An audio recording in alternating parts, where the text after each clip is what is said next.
That timer was a bit ambitious, wasn't it, guys? 7.5 minute timer. I was like, I can brush my teeth, put some shit in my hair, take a piss, send a few text messages of, oh fuck, the timer's hit 0. It's a little ambitious, wasn't it?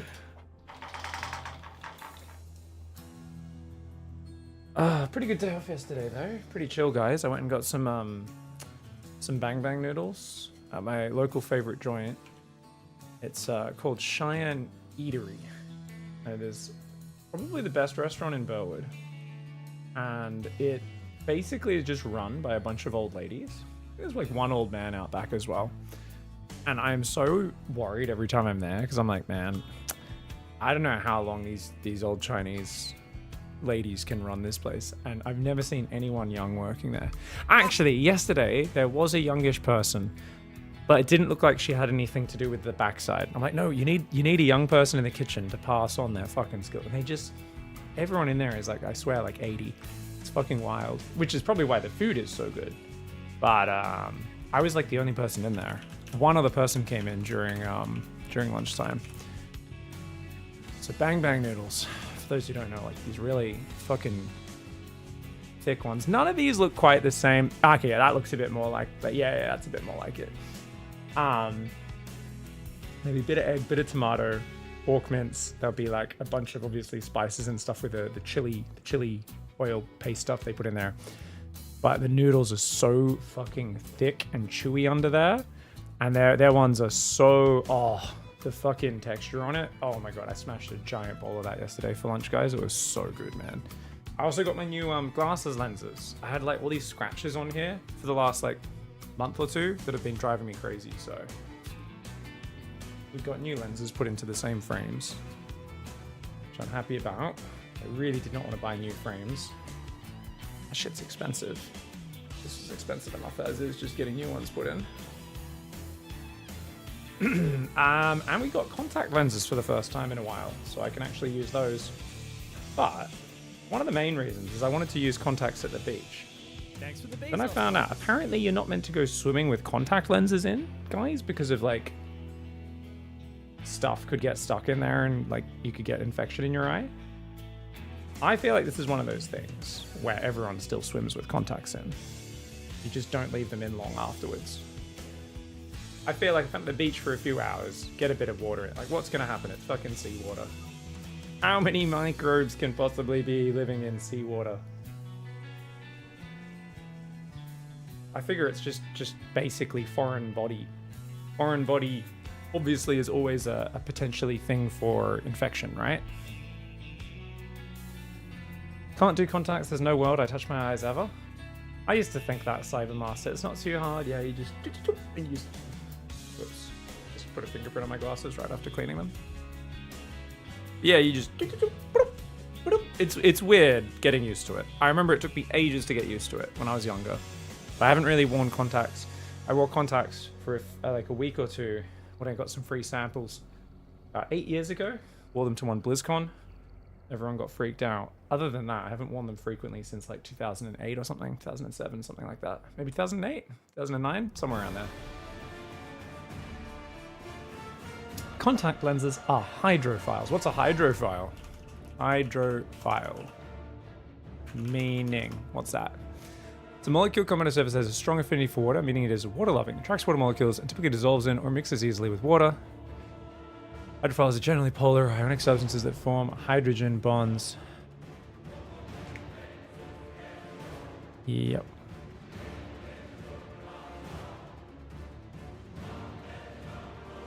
You just mean like they'll come out? They just easily fall out. Yeah, I do remember losing a few contact lenses swimming when I was much younger. They want to be where the most water is. Yeah. I do remember losing a few. I remember like swimming when I was younger and just being like coming out of the pool and being like, oh fuck, I can only see out of one eye. I was like, god damn it. So that I understand. But yeah, the opto, she was like, oh, she was saying how like, oh no, like you'll get you can get eye infections and stuff. I was like, get out of here. I was like, that seems like only if you leave it in for long. I don't know. Because obviously stuff can get trapped under it and it can create a little environment for it, you know? Jake Made Cake, thank you so much for the big 12-month resub, dude. Our first year of love together. That's what this stream is, guys. It's love. That's totally how it is, 100%. Thank you.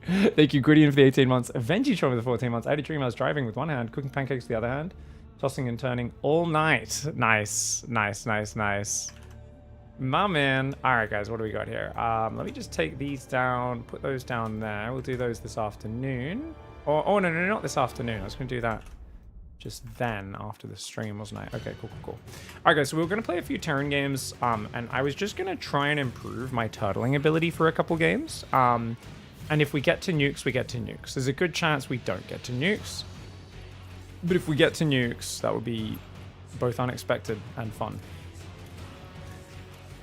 I just felt like my turtling ability was so bad the other day, and I was like, let's give it just a couple games, see if we can get up some Maru style stuff. Hoping to get laser eyes this year. Glasses and contacts are for the birds. Yeah, I looked into it. For me, I don't have a thick enough thing. I mean, they might be able to do the better quality one, but I don't know. I'm getting closer to 40, so my eyes are probably gonna like degrade with short distance stuff. I'll probably need like reading glasses in like 5-10 years anyway. And I'm just like, I don't mind wearing my glasses. And putting in the contacts just is a nice thing, mostly for like sports and stuff. Like if I'm going for a really hard run, if I want to run a marathon or something, again, it would be nice to do it without the glasses. Yeah. I think I'll probably try wearing contacts at the beach anyway, and we'll see how we go. I'm gonna Google it. Reddit, do you wear contacts at the beach? Surfing. Let's ask surfing. Let's see what... I surf it with contacts in. My doctor said it was okay, but told me to wear the daily ones when I go in the ocean. Yeah. Yep. I tried to take them out soon after getting out. I leave the contacts in for hours after surfing. They'll stick to my eyes and be hard and uncomfortable to remove. Yeah. I imagine as soon as I get out, I'd want to be squeezing some eye drops in, give it a minute, and then just pull them out soon after getting out of the water. Apparently, you can wear goggles as well over the top of the prescription of the contact lenses. Can be nice as like an in-between. So that's also something I could do. It'd also make it easier because like at the moment I can't really snorkel with glasses. So that's the other reason, like being able to snorkel with the contact lenses in and stuff, and actually being able to see stuff that's further than like 1.5 meters away. Last time I was snorkeling, it was in very shallow water. And I was like seeing a surprising amount of fish, but I was like, I could see these a lot clearer if I had vision. This would be really great. All right, what do we got, guys? Hope you're all doing well. Yeah, you can get prescription swim goggles. Yeah, that I guess I imagine those would be very expensive. I think I would need to get used to swimming with goggles because I'm not really a goggle swimmer. Like I know people who are like, oh yeah, you have to swim with goggles. Like give me like I think it is this an Australian thing? Any Aussies in the chat? I feel like my whole life I've grown up with like ridiculous amounts of salt and chlorine in my eyes to the point where I'm like, isn't that just what swimming is? You know? And then I guess I have friends who didn't grow up swimming as much. And for them, the idea of having all that chlorine, or if you're in the ocean, salt straight in their eyes is like insane. And I'm just like, huh? You know? Like you'll have that friend who like can't open their eyes underwater or whatever in the swimming pool. And I'm like, they're like, no, my eyes will be like burning after. And I'm like, oh, you just haven't been inoculated. That's all. You just got to get more experience melting your eyeballs out with chlorine. It's a skill like any other. Oh, are we gonna... Yeah, let's kill him. Oh, good turnaround by him.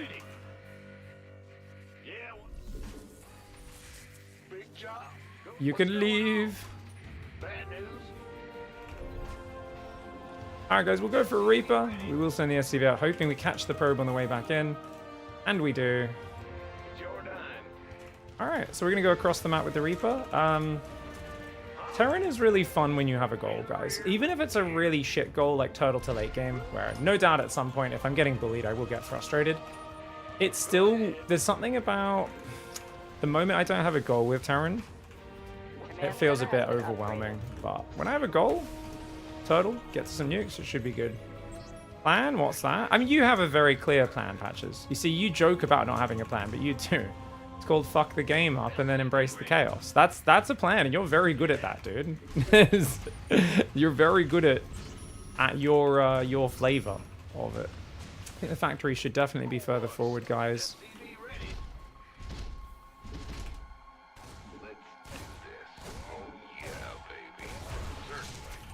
Oh, get bounced, bitch.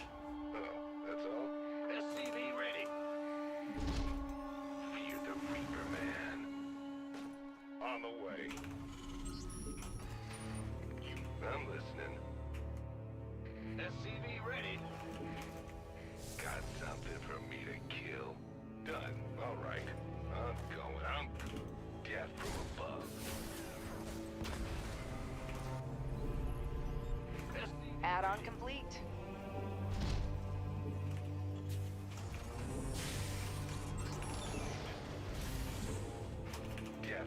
Alright, Reaper's just gonna chill here. I'm making one Hellion. We can rally to the natural. Let's make sure these guys are doubled, guys. Looks like they're all perfectly doubled. Just kind of scanned that base, checked for it. Obviously, we didn't see a tech structure, but that's okay. He's gone pretty quick to second and third gateway, hey? Has been upgraded.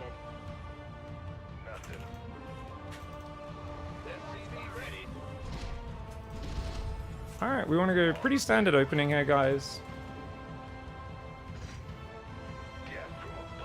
You just can't get any vision up there, can you?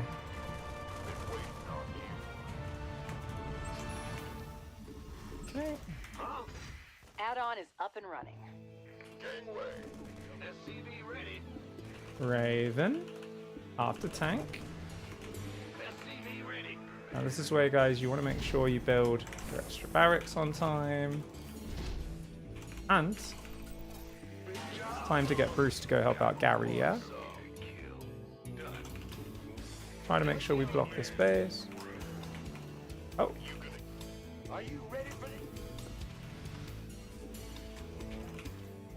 Oh, full wall off, okay.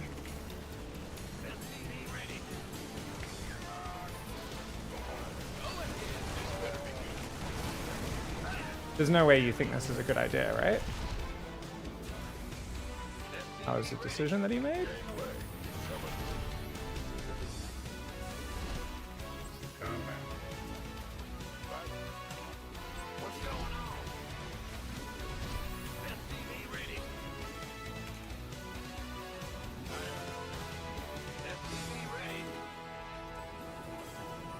A lot of gas we're going for.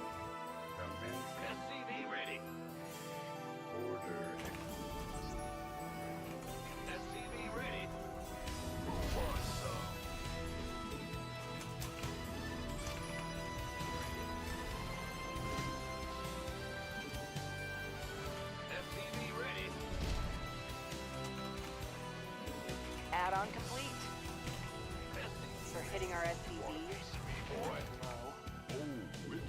Add-on is ready. Oh, he's trying to take this third, I see.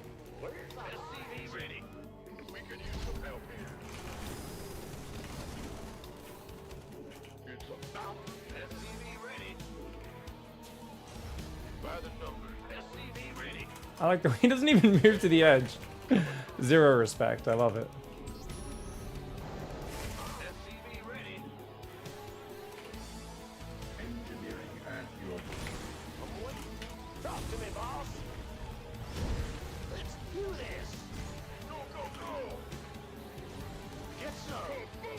Where's his army at? What is going on, guys?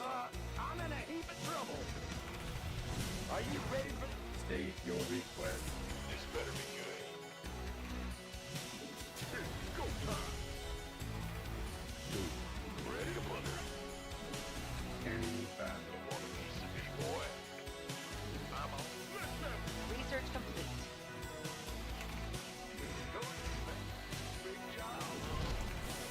I think we're just gonna go win this game. This better be good.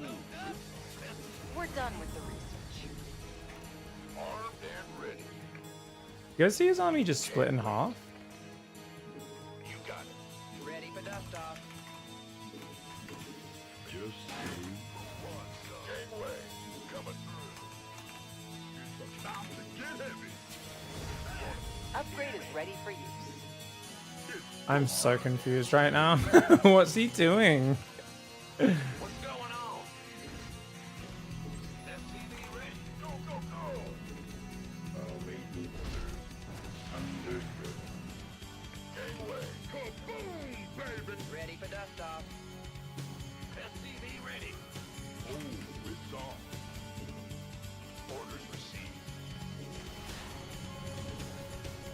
Want a piece of me, boy? FTV ready. This better be good. Research complete. Let's have a plan. Right away.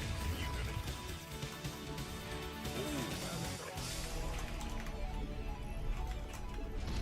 Go, go, go! Huh? Gangway. Coming through. You ready for war? Engineering. It's go time. Been waiting. Seriously, where is his army? He's got 1-1. Want a piece of me, boy? Gangway. I'm so confused, guys. The fuck is going on in this game? Armed and ready.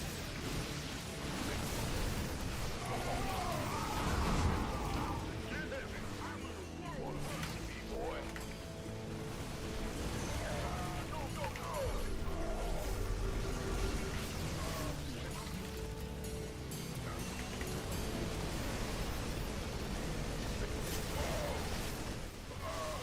Ready for dust off. It's go time. Let's have a gangway. Nothing left to We could use some help here. Been waiting on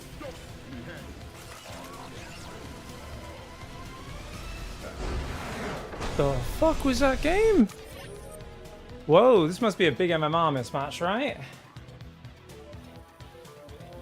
Oh, that was crazy style from him. What an odd game. I felt like I did the most generic stuff ever, but he just got really thrown off his game or something. Don't know.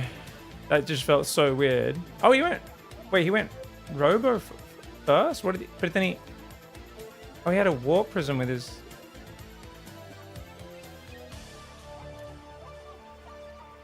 What was he trying to do? Sometimes we poop our pants.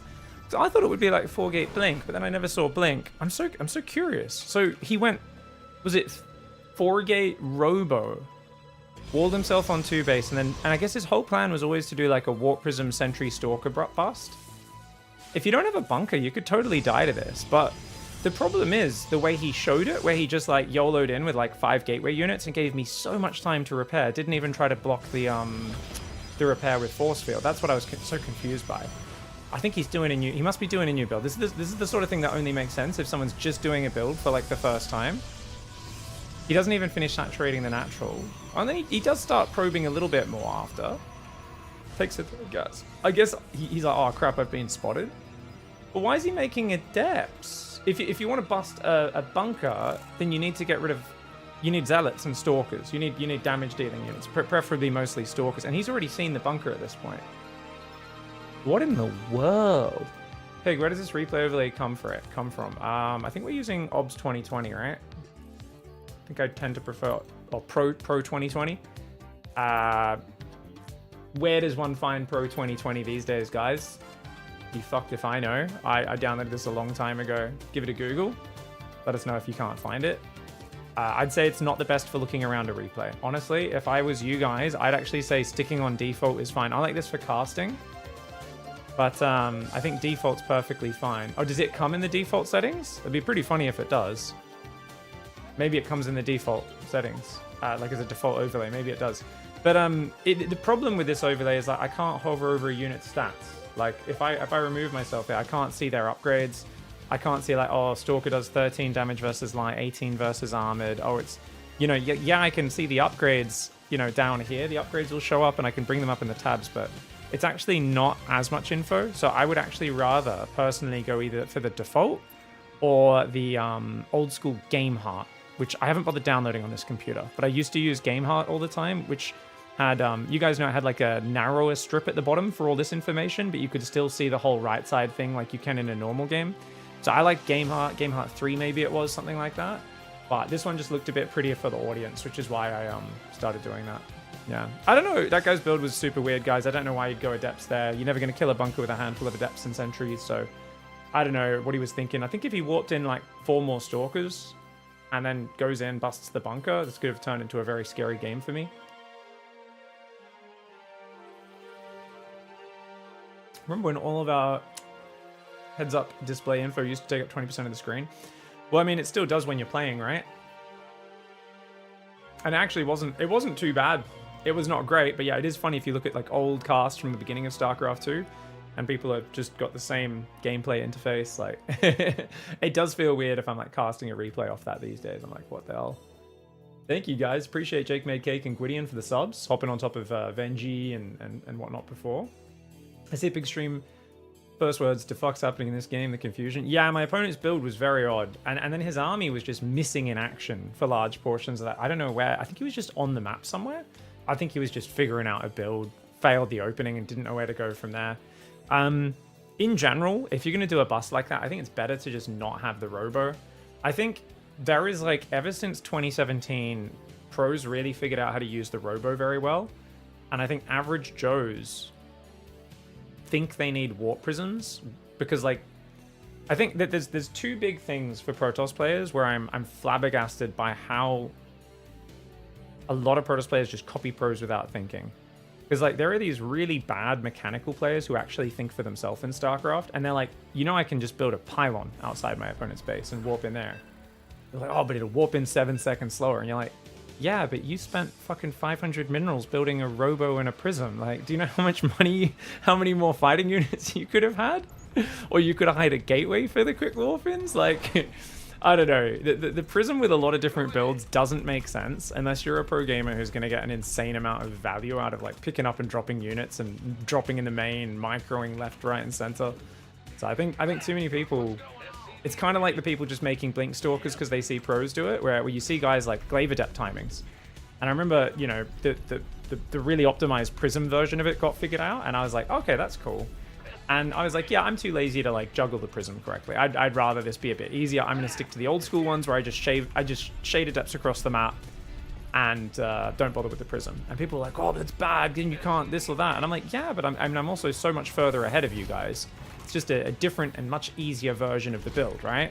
But if you want to get sweaty and micro the Prism into the Zerg's main, micro it out of the main, dance back and forwards, go for the Prism. Fuck yeah, you're going to get value out of it.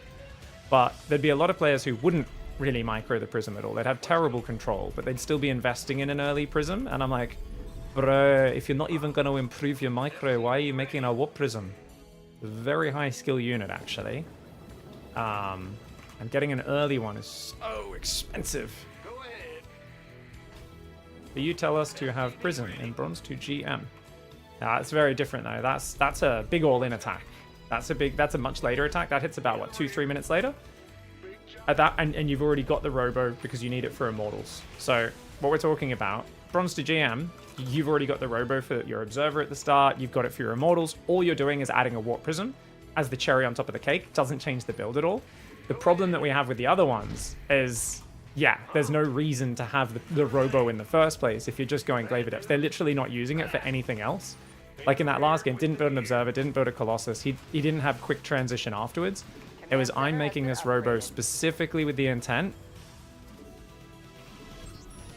of warping in units at the front of your base, and there was no other function to it. And that's what you got to be careful of.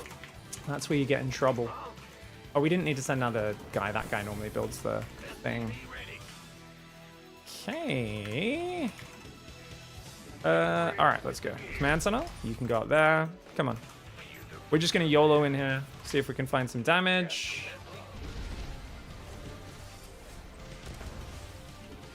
Our SCVs are under fire.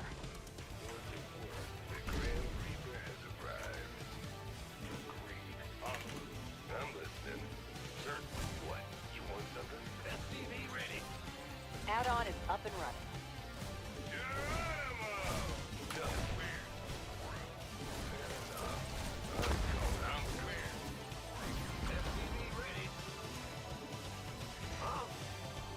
What's going on? This is acceptable. SCV ready. I wouldn't say this was well executed, but you know, Add-on acceptable. complete. Okay, let's get the starport up. It's going to be not the fastest Raven by any means, but that's okay. We try to jump in, see if we can do some more damage. Well, he's probably heading across this map to counterattack me with some Reaper Hellion, I would imagine. Of course, if he's not, he could just be sitting at home. Alright, we get one. That's okay. Obviously, these aren't like super cost efficient, but...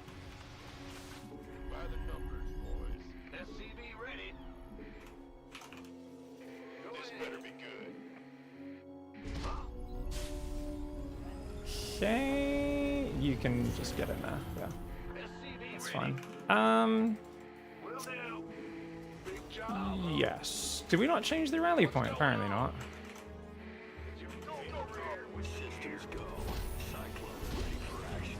Raven. More of these guys. Alright. I'm going to put 2 Marines on the high ground. That should be enough to kill a Reaper pretty quickly. These guys are going to go for a little hunty hunt across the map. This is incredibly dangerous if he's going for an early medevac or anything. But we've gone double Cyclone, so you should look for value with it. Add-on is up and running.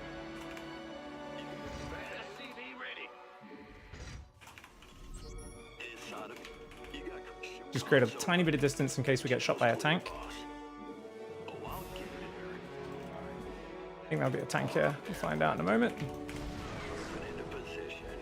There's a tank there.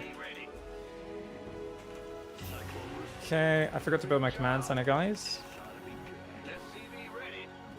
That's okay. I'm gonna come all the way home after taking that tank shot.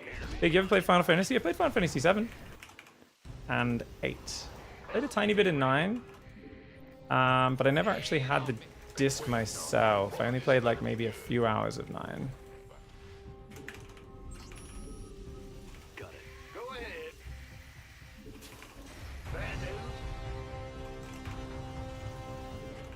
I was, as a child, team Aerith, or apparently Aerith if you're a weeb, because, you know, weebs are like, well, technically it was meant to be Aerith, but they mistranslated it. Mate, you're not retconning my youth, okay? Get out of here. You got coordinates or what? Channels ready. What? We're done with the research. SCV ready. Go, go, go. Command center should pop me out of the supply block pretty soon. Probably not as soon as I'd like, though. I'm a little worried about droppies coming in from behind. So we'll go build just a few spotting depots to give me like a little bit of warning. This is where these two swap now. Alright. Now, normally I'd be much more eager to get out on the map, do some damage, right? Who are we playing with? Haste. Haste plays mech, doesn't he?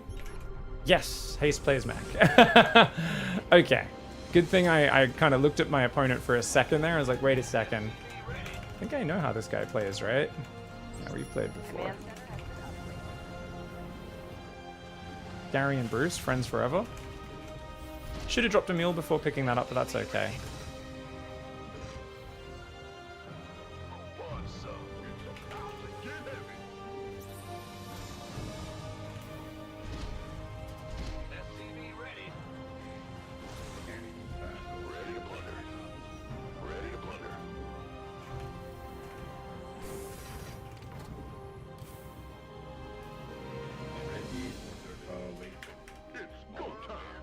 Add-on complete. SCV ready.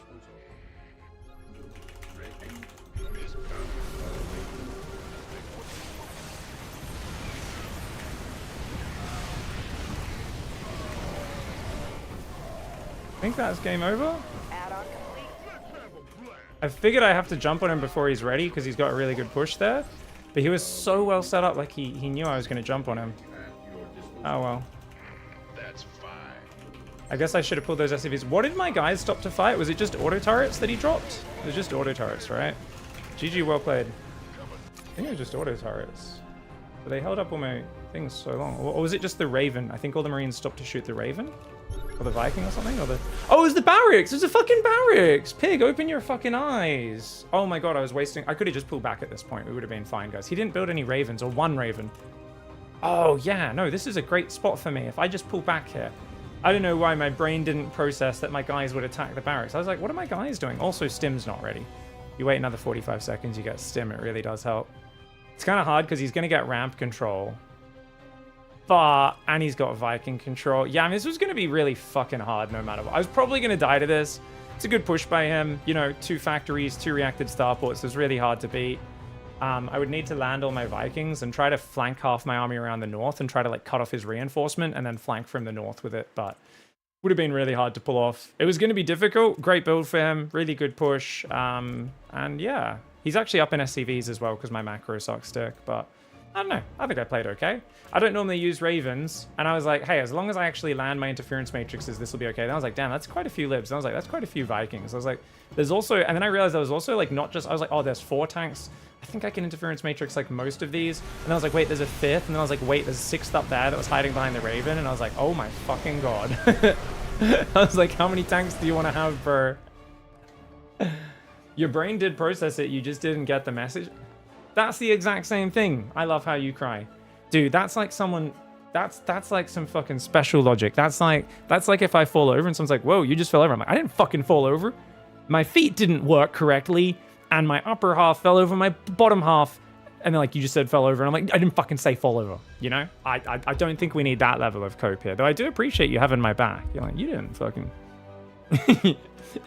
Your brain did handle it. You just didn't hear the message from the brain. I'm like, yeah. It's fucking... I just switched orientation. It's opposite day. You're the one who fell over by walking the proper way, but I'm, you know... And you're like, oh my god. Big, do you ever play Magic the Gathering? Not really, not a huge amount. I've played mostly Arena, and then Drafting, or Commander with physical cards a whole bunch of times. I literally got into Magic because I got sponsored to play it. And I really enjoy the game, but I enjoy the Drafting format the most. Give me limited, so either sealed or Drafting is where it's at for me. I think there's a reason why I love Slay the Spire so much, you know? I really enjoy Drafting, so... That for me is peak card game format. Limited is obviously like a lesser version of that, essentially. Oh, cool. We've got a limited choice that we've got to try and make a deck from, right? Which is cool.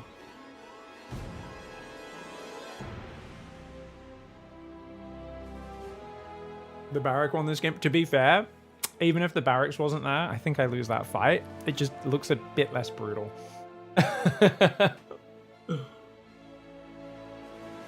Because you make your hair all spiky, you will win more. You want me to get that go back to my early 2000s teenage hairstyle, where all you would do is put a crazy amount of fucking gel in your hair and try to make it as spiky as possible? Oh yeah. Good times, man. I do miss those days. See your friend, you'd be like, your hair looks really fucking good. It looks very like, it looks wet and spiky. How do I make my hair as wet and spiky as yours? I stopped playing after Stronghold because it was obvious the power creep was just going to get worse. And boy, did it ever. Plus the collabs they do now are just stupid. Oh, what do you mean they're stupid? Lord Martarius, you're out here, one of these losers who's just like, oh, I want to play a fucking fantasy game. And you're upset that you got to fight SpongeBob SquarePants. Like, what is not fantasy and deep fucking awesome magic universe about Spider-Man, Ninja Turtles, and a fucking Space Marine trying to 3v1 fucking SpongeBob SquarePants and the fucking Krabby Patty guy? Come on, man. I just think you're just an elitist. I just think you're out here being like, no, like, just out here being a fucking elitist, man. Why can't you just open yourself up to new experiences? No, they have got a lot of backlash for just the sheer amount of sets they do release. I think there's still a lot of good magic stuff, but trying to keep up with all of it is kind of ridiculous for most people, I think. So you kind of have to pick and choose where you want to play and whatnot. And I guess if you're trying to keep up with competitive metas and stuff, that's the scene I'm really not involved in at all. Outside of if I am at an event and Jim Davis is there, I'll be cheering him on as a buddy. But other than that, I'm like, I don't really know what's happening here. You guys have super optimized decks and really deep meta interactions. And I'm the guy who gets the stack order wrong every single time without fail. So, you know. But no, I like Magic. I do like Magic a lot. It's the OG in many ways, right? The OG.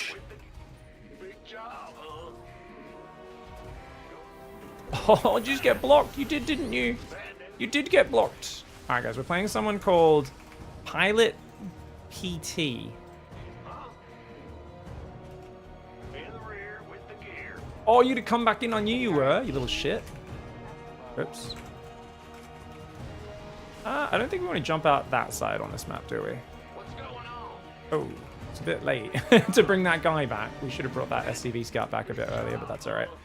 Okie dokie. Factory placement. Probably, about here. All right, we'll try to jump in the main, see how we go. Oh, you're sacrificing this? Are you? Okay. You guys know what this means. This guy's going Zealot.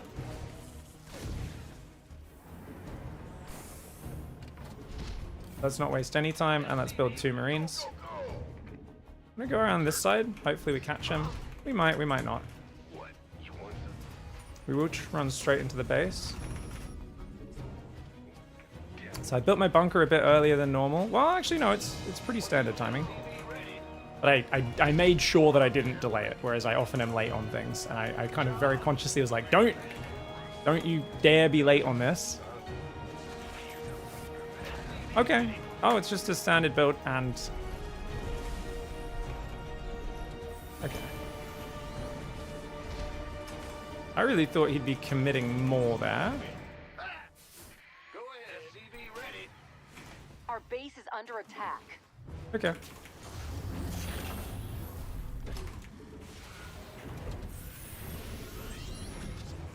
CV ready. Command center has been upgraded.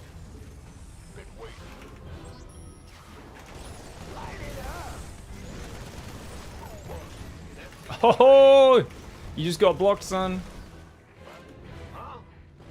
What's going on? SCV ready. Add-on complete. SCV ready. Okay. Sweet. SCV ready. Raven first. SCV ready. Go like that.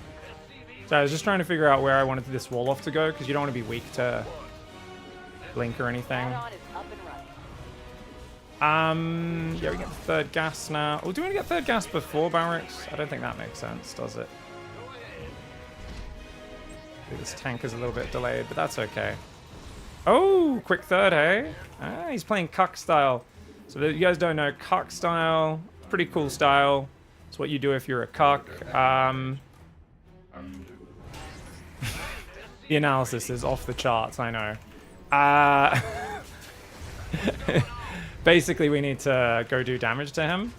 So we will commit to our 3 barracks. I don't think you can force nukes, but I'm hoping this game peters out, and then we can turtle to late game and see how we go. But I think basically with how disgustingly greedy Protoss can be, if you try to go straight to late game, like people are always like, why doesn't Mario just do that? And it's like, you gotta understand just how bad that is. Like it doesn't really work. If you do that, your opponents will be ready for it. Like we can build a quick third here. Dude, what in the fuck?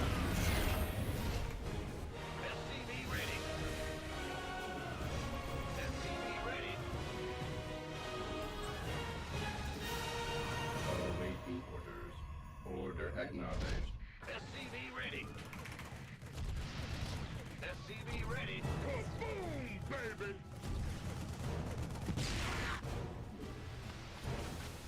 Don't leave.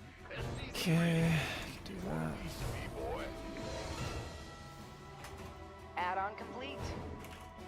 I got my ears on. Banshee's there. Inbound. SCV ready. Add-on is up and running. Go, go, go. forces have opened fire. It's go time. Daylight fire. Are you ready for this? I'm in a heap of trouble. What's up? SCV ready. Let's have a blast.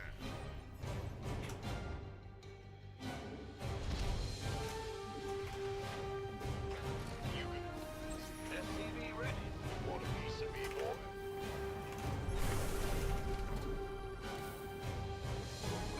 Ready for dust off. We're done with the research. This vessel be kaboom, baby. Sure. We've got medevacs, right? Nope. Go, go, go. There we go.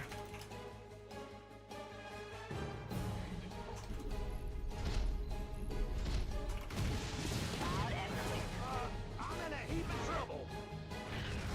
You gonna give me orders? Get heavy. Okay. Yeah. Been waiting on you. Ready for dust off. SCV ready. Oh, it's all ready. Show what's up. Add-on complete. Been waiting on you. Got it. This better be good. SCV boy. Command center. Add-on is up and running. What's up? Ready for dust off. Research complete. Is SCV ready? Why not?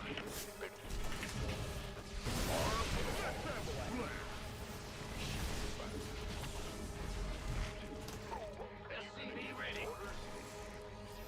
Been waiting on it. Armed and ready. Go, go, go. This better be good. All right, we killed 2 Colossus, which is great. Ready. It's go time. Let's have I think I've killed enough observers that hopefully he's not tracking me right now. Ready for dust off. a gangway coming through. Ready for dust off. On moving, baby. Go ahead. Oh, it's on. Okay, you guys can just go in there, try and depower some stuff. Go, go, go. He's got a 4th coming up. This guy's playing super greedy. So he's basically at the point where if we don't kill him in the next few seconds, we're probably dead. Upgrade is ready for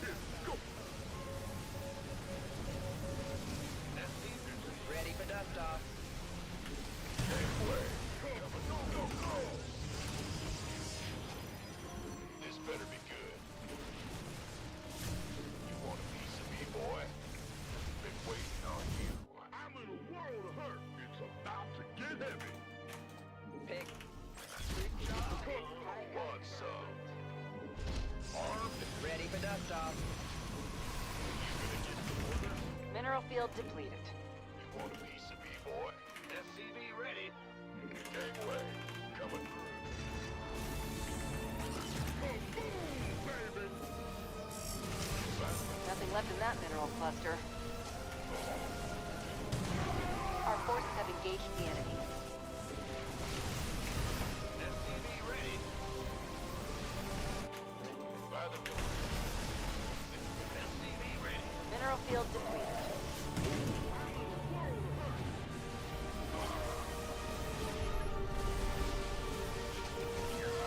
This better. By the Ready for been waiting on you. What's going on? You want a piece of me, boy? Good job. Yeah, this is the sort of unconscionable greed. This is not the matchup we're going to be nuking a lot in, I don't think.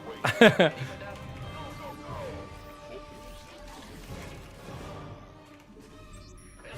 ready. I think this will be the 4th. It's about to get heavy. SCV ready. Our forces have engaged the enemy. Our forces have opened fire. Add-on complete. Why not? Who wants some? Armed and Ready for dust off. ready to plunder. Got 2-2 started. Yes, we do. Been waiting.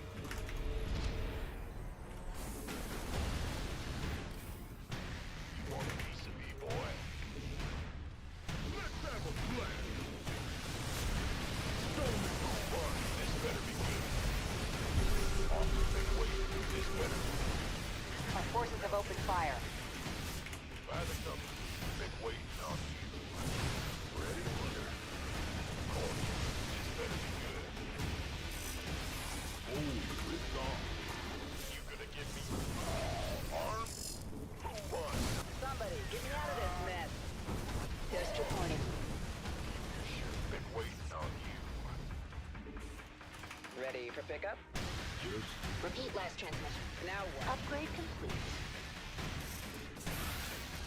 Our forces have engaged the enemy. Ready to plunder. Nothing left in that mineral cluster. Dust reporting. Completely mined out a mineral. Out with it. Go time. Armed and Mineral field upgrade is ready for use. Hostile contact.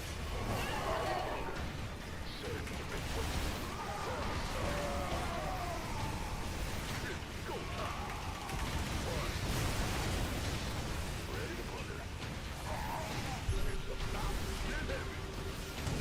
Upgrade complete.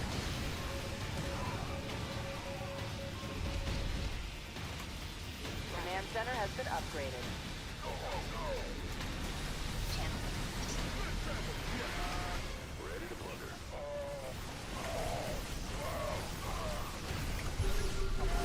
Got 2-2, so he wins, I think. Oh, actually, I've got +2. Dust reporting. Go. Ready to plunder. What's going on? Out with it. That's it, right? Go. Channel secure. Dust reporting. Repeat. Out with it. Gangway. Coming through. Go. Armed and ready. SCV ready. You ready to give me orders? Ready to plunder. Kaboom! Back this way. SCV ready. Okay. Dust reporting. Go, go, go! Nothing left in that mineral cluster. Just need marauders, anything to survive. If he just split his units up at any point, I'd be so dead by now. Go ahead. Like, imagine if there was any zealots hitting me at all. Oof, we'd be Mined out. screwed. Command center has been upgraded. Just gotta lean everything into the aggression. Still so hard to take these guys out. You want a piece of me, boy? Let's have a blast. Mineral field depleted.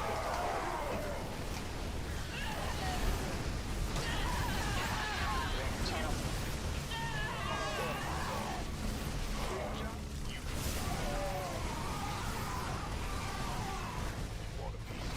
Yeah, and in a high tempo game, Archons are actually good because you don't have time to get any things up in time. Ah, it's 3-3s kicked in, GG. Ah, well played. I mean, good macro by him, but Under attack. this matchup fucking sucks to play macro games in.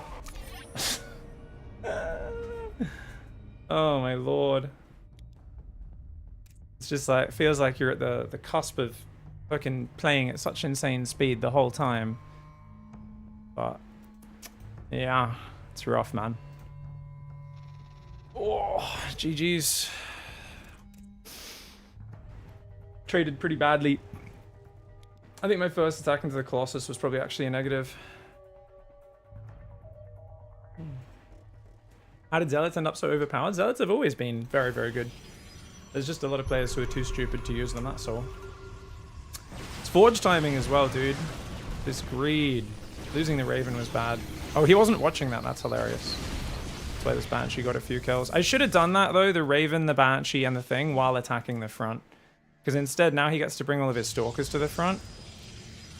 But yeah. That's so crazy. Crazy that he gets to defend this push off with double Forge, 60 probes, 3 bases, 1-1. That's so insane. I just got to get better at my builds and my macro, I think. He played really good, to be fair. He did play really good. But, oh, feels rough. Feels rough, man. All right, GG's. What's up, guys?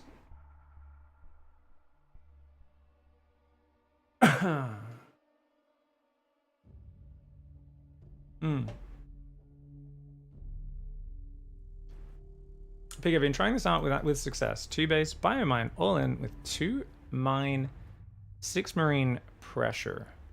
But you rush drilling claws for the 2 mine drop. Okay. There's no, I mean, okay. So you've been catching players with no detection, have you? That's nice. Yeah, drilling claws is usually a very big gamble, but if it can, if you're catching people not dealing with it correctly, then fuck yeah. Yeah. Problem at higher levels is the old 6 marine pressures very often run into a shield battery. That's always the problem with it. Is like half of players always have a shield battery on their natural, so it's really tough. Like I used to like the 6 marine 2 Hellion pressure was really cute. Hits about 350 when there's only 2 gateway units usually at that timing. Because you've gone 1-Rex expand, people usually skip the 3rd gateway unit till after warp gate's done, but fortunately a shield battery kind of just shuts it down, sadly. And you need smaller maps for that as well. Quite a few of the maps have some long rush distances, yeah. My man. Tanks are good units and good against Colossus, but then no charge odds. Well, tanks are, yeah, pretty bad in TVP because of the speed that Zealots can jump on you, yeah. Big, have we nuked anyone yet? No. I should have put and failing in the title because I knew I probably wouldn't get to nuke people.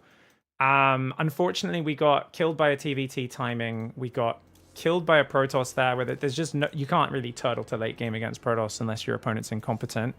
And then we had a game where we killed the Protoss because his build was absolute nonsense. And we kind of accidentally killed him. So I think we're going to change the title now because I think I was like, we'll give it about an hour or so, see how the games come out. We're going to try to like have this kind of goal of if we can get to like 8-9 minutes, relatively even position, or if I'm ahead or not, you know, or even if I'm behind, we're in a stable position. Bam, we go for that. But we accidentally killed a guy. We accidentally died to a guy. And then, unfortunately, that TVP on White Rabbit, not a very easy map to turtle on. And a matchup where turtling against Protoss is incredibly difficult because they can warp in your main. The Zealots are really fast, and they have the most explosive economy. So Protoss is the easiest to deal with a turtling player, in my opinion. Like, even when I've been completely unable to beat like a Supernova who just plays, you know, turtle, BC, mech, weird shit every game, if I get Protoss against him, even if I'm not like practicing Protoss, I'm like, sweet, I have a shot at taking him down. But when I play Zerg against him, it's a lot harder to get out from under his harassment. But if you know someone's a cheeky late game player as Protoss, if you can identify it, you can switch gears and play really good. It's just about knowing. We could do a specific unit focus for our next few games. I haven't done like an Is It Imba stream in a while, guys. So like what unit could we do for a bunch of games? Any faction, any race. What would be a fun unit to do? Does anyone have any suggestions? You guys let me know. I better play an ad break quickly. We'll try and kind of just base builds around that unit. Obviously, it's not like I'm going to mono battle it or anything, but yeah. Yeah, DT is actually a good idea. There's a lot of clever DT builds you can do. Marauder Sentry, Ghosts, DT, Lurker, Duck, Bros. The fuck is a Duck, bro? Fuck's a Duck, bro? What is that? You think you mean penguins, right? Cyclops? Yeah, I guess ducks waddle as well. But the penguin, you mean penguin bros? Yeah. Yeah. All right.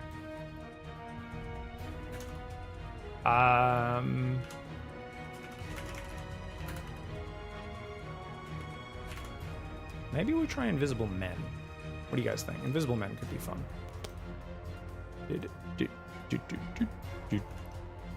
All right, quick ad break. We'll be right back. Map controllers, whoever holds the leash of the intern that rotates maps once a year. Ragnar! You're not wrong. He's going to just try and hold his natural. He might have to pull out of his main. Ling's going into the main. Mass, Ling, Queen, all in. If these bunkers get up, it's game over. Oh, the wall off! The wall off's so sick! Maru! 300 IQ Maru! Double eBay wall off. He knows if he gets these bunkers up, he's fine. Raise the depot as well. Anything you can do to survive. Pull every SCV. Pull every SCV right now, Maru.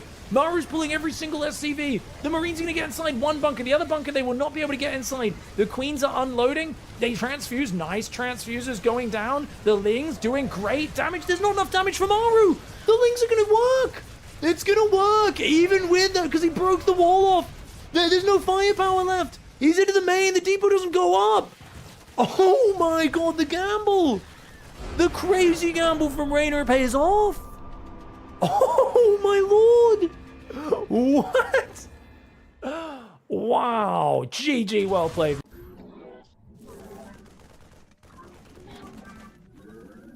Run.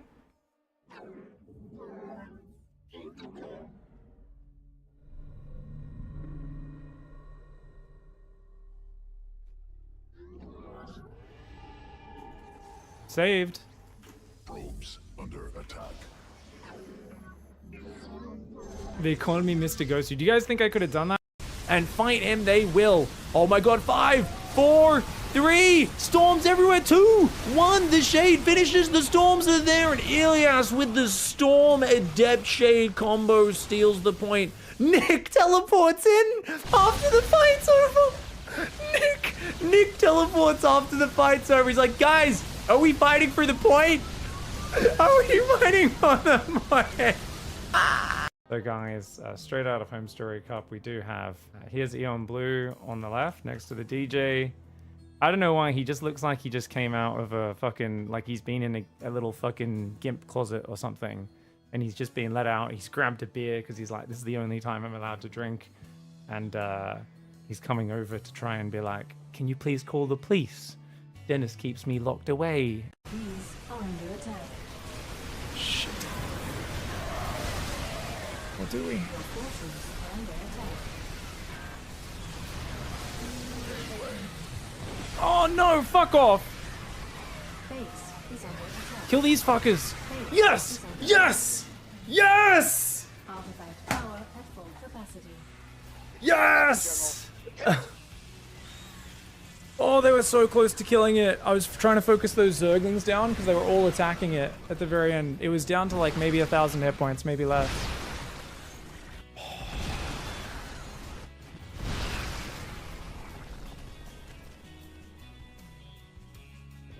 Oh. Oh god, that's so hard. The medevac ferrying the SCVs to the high ground was actually it. Shout out to Eon Blue in the chat. There's one Baneling, 17 Zerglings. He doesn't have a big army. He needs a minute. He might have to give this base up.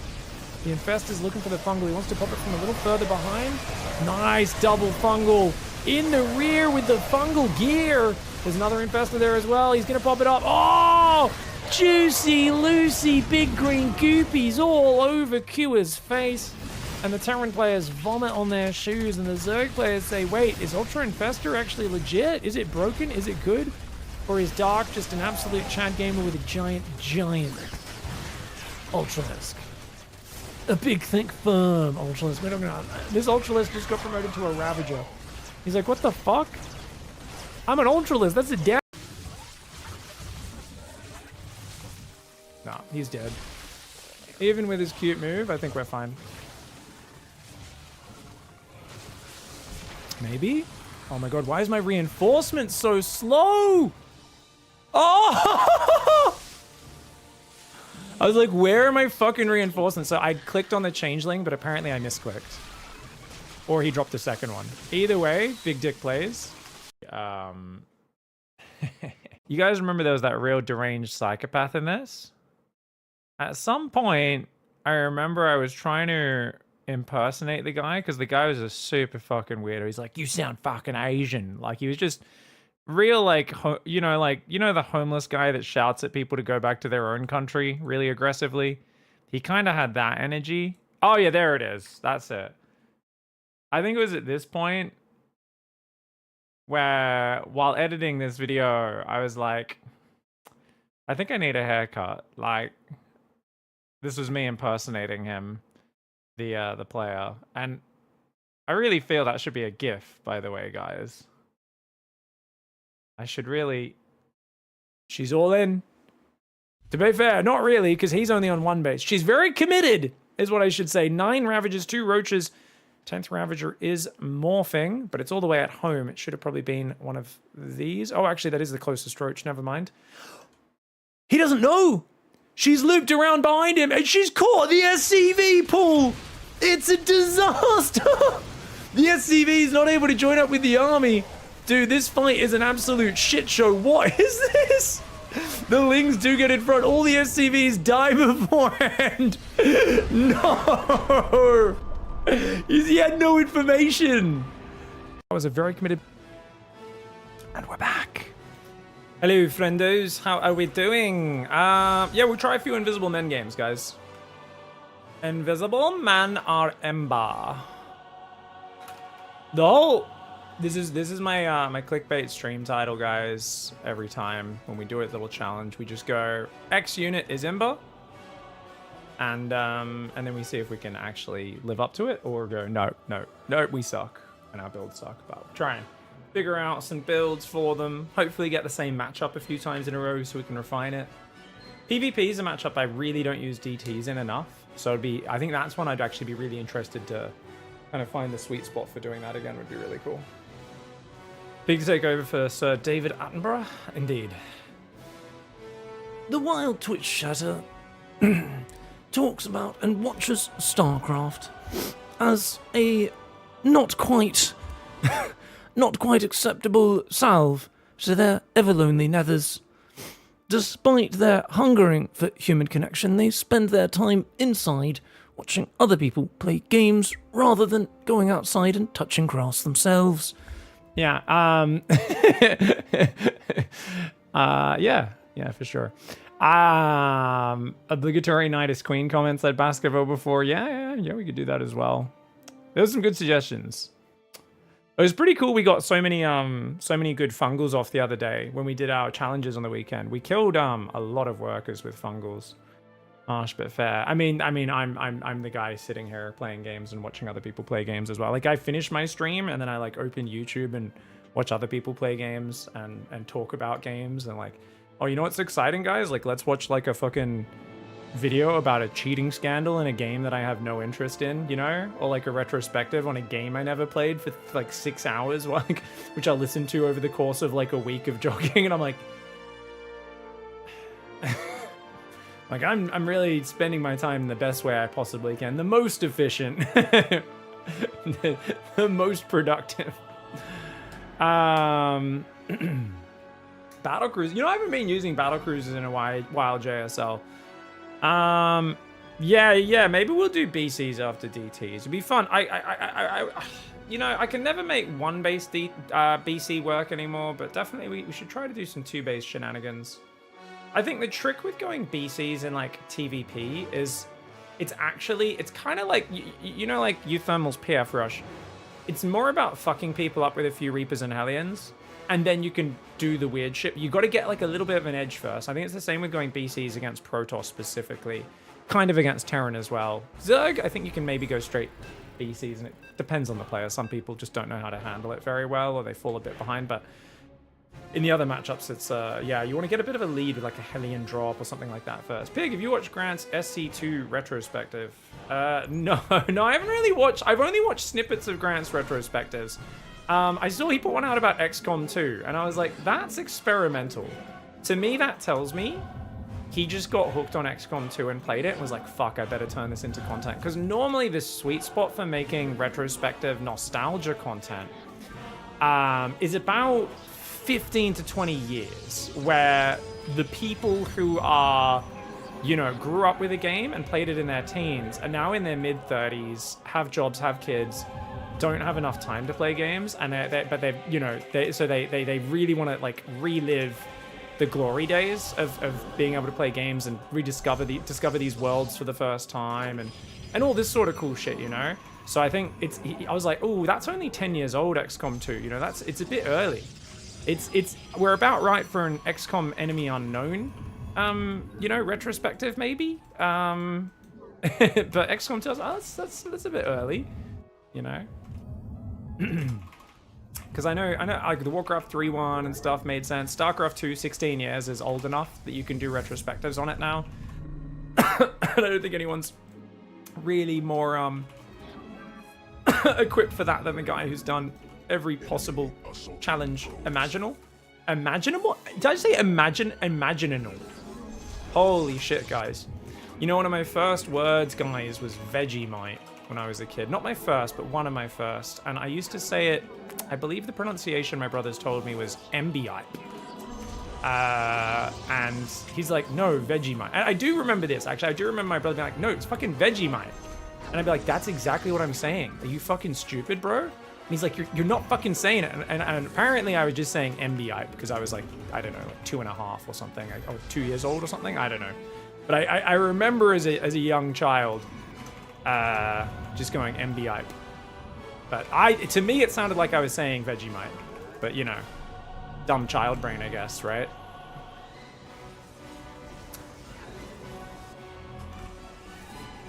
Okay, we're going to make a Stalker first. Even though this delays the Twilight a little bit. Oh, I do need to hide the proxy. Let's remember to do that at some point.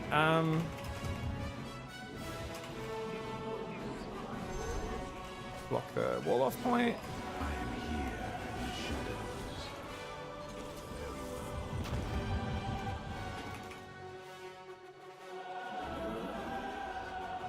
Some chronos. And let's go down here, shall we? Actually,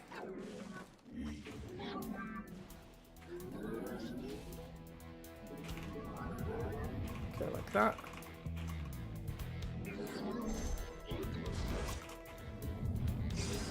I think I'm just gonna build it in my main.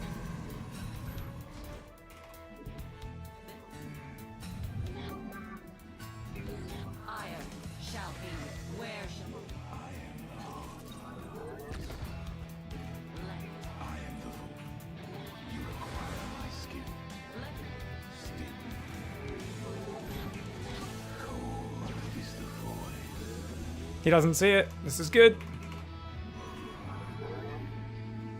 Do you want to play Blink here? I think you still want to play Blink, right? Get some value out of that.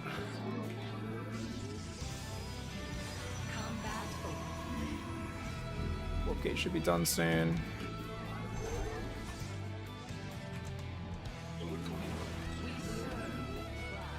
New technology researched. I am the voice of the eclipse.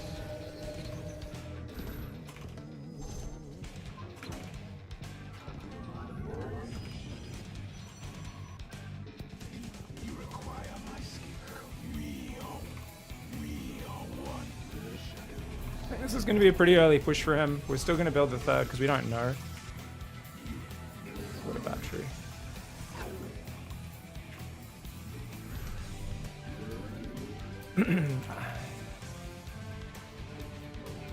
Did I pull a guy off gas in my main? I did.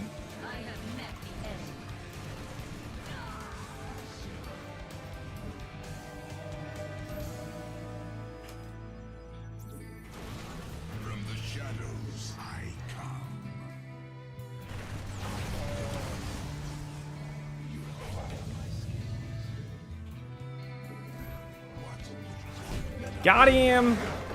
Whoo! Invisible men are Ember, guys. Look at that.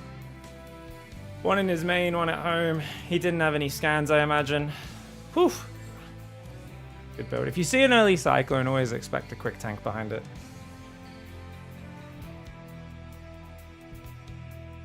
Jake made cake. Thank you for the 12-month resub. Gwydion as well. What's up, guys? Hey, Cyril's never been in T1, has he? Yeah, the Korean team? No. What's up, T1 Cyril? He says Cyril owns T1. How you doing? But he's a tier 1 player. Maybe he's talking about he's tier 1. He's the one, you know? The Holy One, Lord of Zerg, Cyril, we pray to thee, you know? It doesn't have to be the team T1, right? I'm subscribed to the channel. Nice, says Cyril T1. Oh, T1 Cyril. Yeah, shout out to whoever gifted you a sub. You check your notifications, I think it tells you. But Big thanks, everyone who does sub, tip, and share. We appreciate you. Pig, when's the next big pro tournament? I mean, there's tournaments all the time. Big one? I don't know, guys. When's the next? We've got Home Story Cup in about a month and a half, I think. Is it end of June or start of July? Is there anything before then, guys? There's a 10K Team League thing happening right now, says Patches. Oh, a Chinese one or what? Who's running that? I'm not up to date. There's a Chinese Team League right now, is that? Oh, really? That's cool. Have they announced it? Do we know what it's called, or? Let's go take a look at the Wikipedia. See what's. So there's Warty TLMC on at the moment, which would be like a $2,000 tournament probably. Oh, 5,000, not bad. So that's going to be starting in a few days. RSL Revival Season 5 starts in 2 weeks. We've got the SC Team League Spring. Starts in 3 days. Ooh, $11,000 USD, roughly. Very nice. Obviously, exchange rates change that all the time. But I think it was 75,000 Chinese RMB. Bear Spitter. Fairy Spitter? Name. Alright guys, what are we going to do? I think what we want to do is actually a Roddy opening, you know? We're going to not wall off, because this is what you do if you're a Chad, to try and fucking bait them into your base. This also, so this is actually a way, like I always forget to build a shield battery and I die to like a single Adept Oracle getting in my base, guys. The advantage of not walling off is it reminds you, oh fuck, I'm wide open against Adepts and Oracles and whatnot, so I have to build a shield battery. So this is just a way of tricking myself into remembering it. And the best time to go DTs in PvP is actually not to rush them. It's to get them after making your build look relatively normal. One of the best ways to set up for this is to do something like a fake forge to really convince your opponent. You're like, I'm playing a normal game. I want upgrades. Look at me. Totally playing a normal game. I definitely want upgrades, you know. Just that. So you want to bring that sort of energy to this matchup. Specifically, this guy might just be going straight for a proxy there. Scouting after second gate often is a proxy, but because he hasn't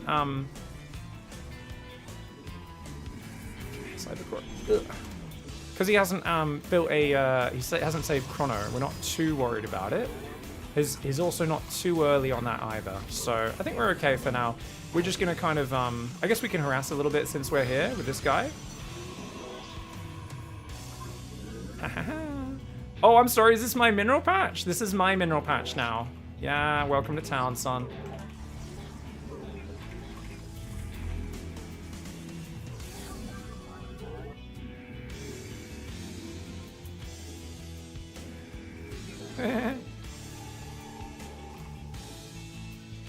Alright, we're gonna send 2 Adepts out, be a bit of a dickhead. He's building a few units here.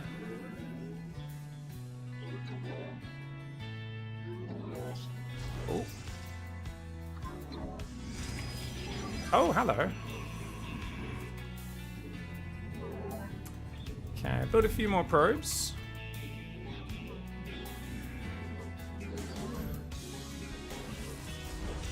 The firstborn shall.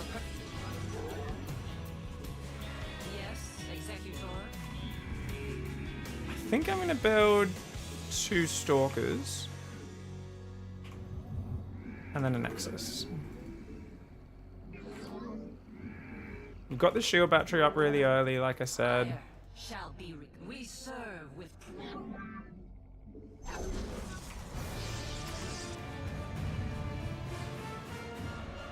Shift click that so they go in. Build the pylon here. Yeah, he's got like full Stalker Sentry, no worries. We serve with pride. Faith, combat awaits. We are. I could have picked off 2 or 3 there, but that's okay.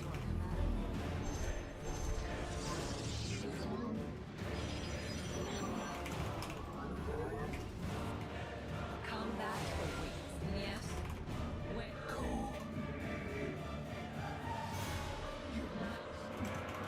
Okay. Research completed. I am the state thy bidding. Naja Khan.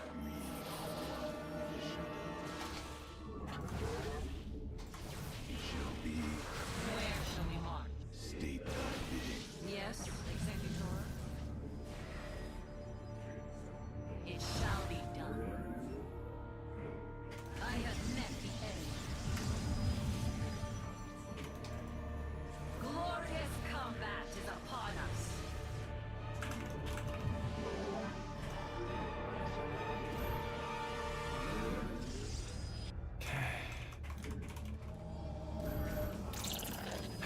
Um, Ire.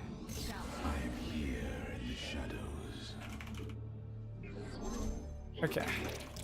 This, you go there.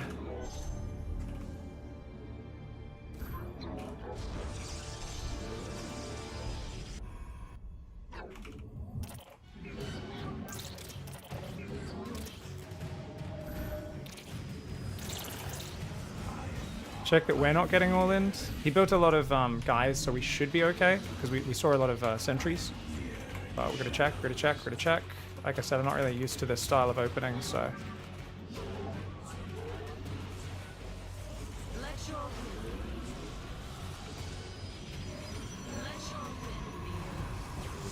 What are we seeing here? Watch, okay. This is good for me. No robo.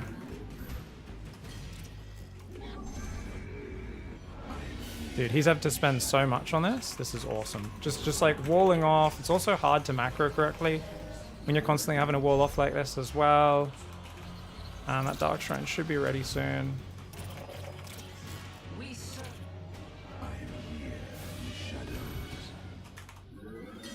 Yeah, these adepts are being dickheads. Okay. Still got to keep walling off. It's 25 minerals each time, but it's also the APM. Oh, Dark Shrine's ready.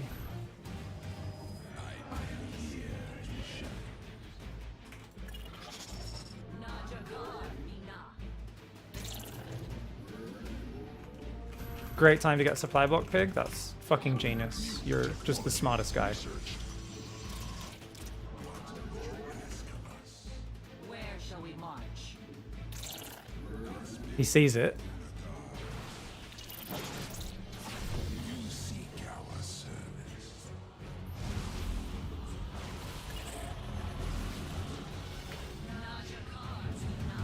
Look at him force fielding my Dark Templar. Finally gets the Observer out.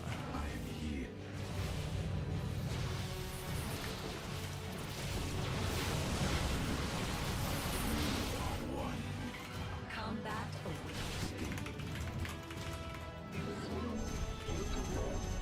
You require my skill.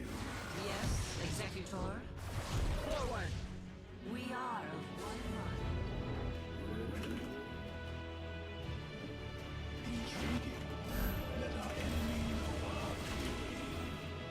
I am here in the shadows. Where shall we march? To glory. The Templar. March. Combat. Give us your. I have met the enemy. Najakar Mina. Let our enemy know our fury.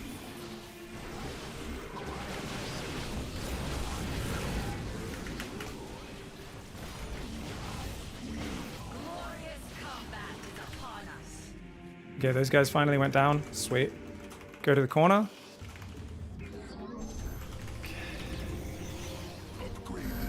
Make some zealots. Make +2. 4 more gateways. Get some of these guys.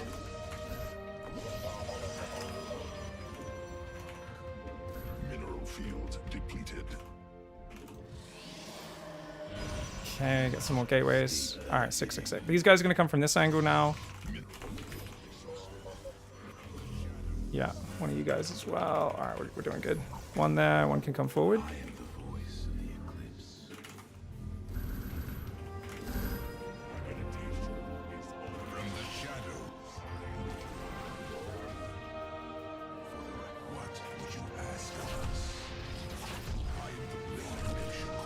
Run away.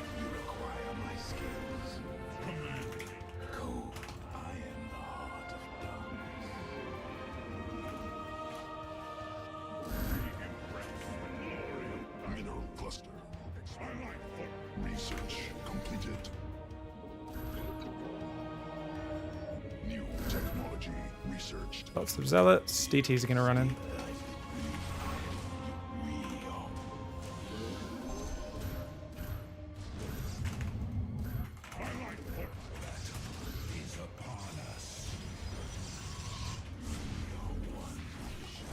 Dude, this guy's good. I will. Cold is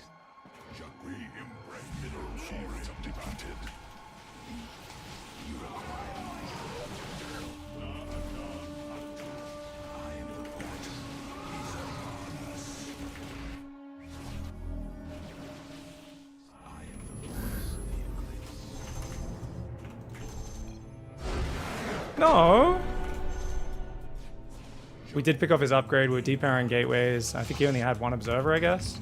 So he was really struggling with it. We were about to go for the Archon transition because he was also into the same thing I was.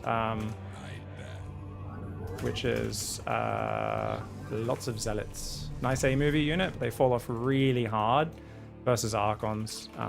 Cool. So I think this was a good way of using DTs without over-committing to them. It's kind of like solid DT play, right? It's like, hey, we've got a bunch of DTs. Also, we're playing like a proper dickhead, and it's very annoying. So that's always a nice way to do it. GG's.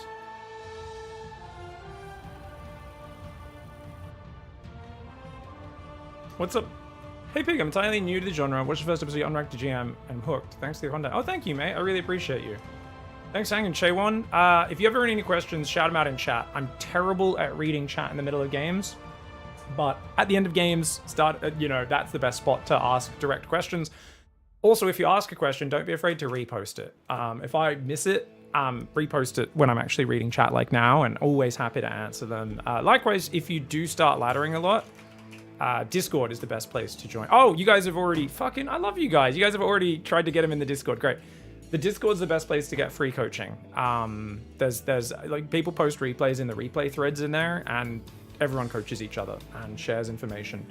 Not every piece of information you get from other people in a gaming community is the best optimal advice, but it's always going to be better than where you start from, and it's always going to give you a different perspective, and there's always going to be something to it, right?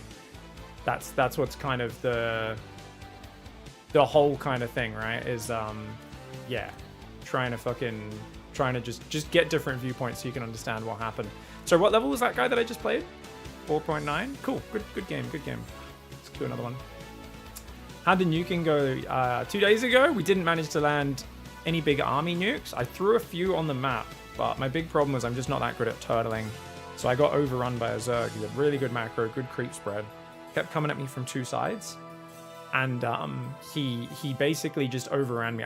I kept thinking he was going to swap Broodlords, because that's what I would have done if I was the Zerg. I was overthinking it. He didn't build any spellcasters, any Broodlords. It was just Hydraling Bane, and then Ultras got added. It was a very basic but solid, way of overwhelming. If I just kept building tanks and re-walling, I would have been able to defend. And I killed about 50 drones with nukes. So, we did nuke a bunch of his bases, and we were throwing a few on the map hoping we'd catch his army rotating, but it never quite landed. We started today trying to do a few turtle games. We didn't get a TVZ, unfortunately. So we just got a few TVTs and TVPs. We didn't make it to nukes this morning. Here's the best coaching advice. Just play like Cyril. So my ZVZ guide, someone commented on that. I was reading my comments this morning on YouTube, guys. I did an easy ZVZ guide. And I guess part of it was me saying, hey, look, there is this other way to play, which is the harder way to play, learning Ling Bane and that sort of stuff. This is an easier way because we skip learning how to do Ling Bane micro, right? We go straight to a Ling pressure, straight to Roaches, and we just add Banelings as the final cherry on top of the cake to turn it into a Roach Bane all-in, which is much easier to micro Roach Bane than Ling Bane, right? Much easier. I thought it was relatively thorough. I also addressed kind of, hey, this isn't going to work in every situation ever, so, gotta see if this applies to you. Someone commented and they were just like, so what you're saying is I just have to get good? Might as well tell people just play like Cyril. And I was just like, it's always interesting because whenever you do educational content, the vast majority of people watch it, don't comment, but it's always the people who just like, I don't know if they're like unhelpable or what. I'm like, what are you talking? I mean, I just respond. It's a shame it was 3 days ago because he probably doesn't see my response now. I was a bit slow on responding to the comments on that one. But I'm just like, I'm actually confused, like which part of the video. I think if you aren't just telling people how to click buttons, there's going to be some like people who find the video where, because it has easy in the title, they're going to think, well, I'm a complete beginner who knows nothing about StarCraft, therefore this must be for me. Maybe it's something like that. Yeah, I think it must be something like that because I'm always flabbergasted. I'm like, what? Like, what? When did I say this? When did I say just get good? I don't...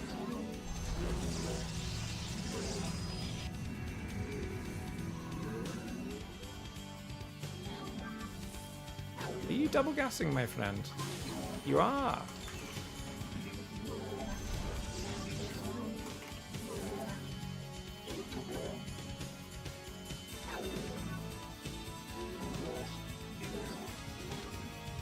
Guys, you gotta build a second gas and a second pylon. I forgot.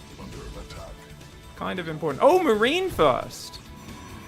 Oh, Micromats is going one base all in, guys. All right. DTs can work against this. It really depends on how they play. I think we're just going to go straight for DTs as quick as we can. I think is the best way to do this, in case this is indeed a one base all in, which is what it feels like. Okay, do we have guys triple stacked somewhere? Yes, we do. Make Stalker. Warp Gate is delayed. I imagine we're going to be dealing with Hellions, but we need to go run up the ramp with the Stalker to check for that. I think we go one Stalker, one Adept. We will get one Chrono on the probes. 2 Chronos on the probes! Seems a little bit ambitious, Pig. No gateways exposed on the natural, guys. We're going to have both of our gateways in our main base. Makes our life a bit easier. I did miss a little bit of probe production on that natural into a Chrono, which is what I would refer to as being a bit of a dum-dum, but it's okay. He could be going Reaper Hellion after the Marine. Unlikely. Very unlikely. So we're happy to take that risk. And let's get the Dark Shrine up. Send one probe across the map down here. Oh, you can build the pylon over there. Okay. Okay. Alright, let's get that third gateway going, shall we? This is looking a bit scary. I was not expecting a Cyclone to be out in time. I guess that's why you build a Adept first, right? Because it scouts a lot quicker, hey? I think I'm going to build another Stalker even before that Warp Gate's ready. Got 3 gates ready. No Blink, of course, which is totally fine. I'm not going to build a gateway on the other side, guys. We are going to build a battery here. Just going to stand there, so hopefully we can see where he comes from. Dark Shrine's almost ready. Maybe I will build a gateway on the other side. Still don't know if he's all in or not. I imagine he is, because this guy tends to play very aggressive. Yeah, we might as well. See if he's moving out yet.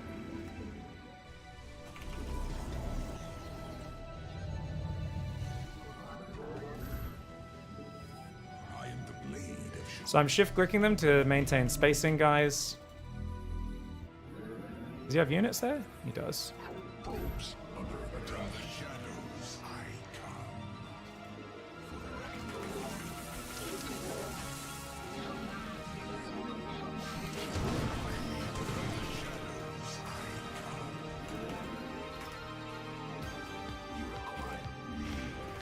DTs are in his base.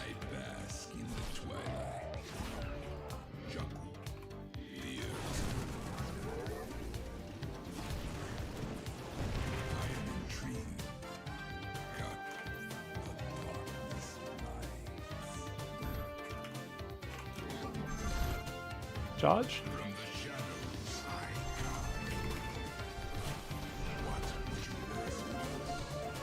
Fight them one at a time. DT in a choke point, guys. He could take out about 50 SCVs in here. In fact, he'll even escape. Legendary.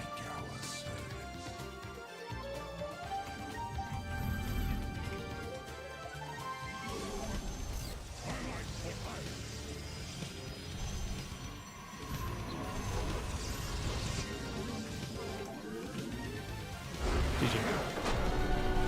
Invisible Man. Obviously, my economy is not great. We don't have any splash damage, but we've got charge. Still got DTs outside his base. We probably should add DT Blink. That's probably what I would do next, as well as just get some armor upgrade first. And obviously just, I would have energy recharge the sentry for both scouting, but also guardian shields, force fields, and just gone Master Zealot here for a bit.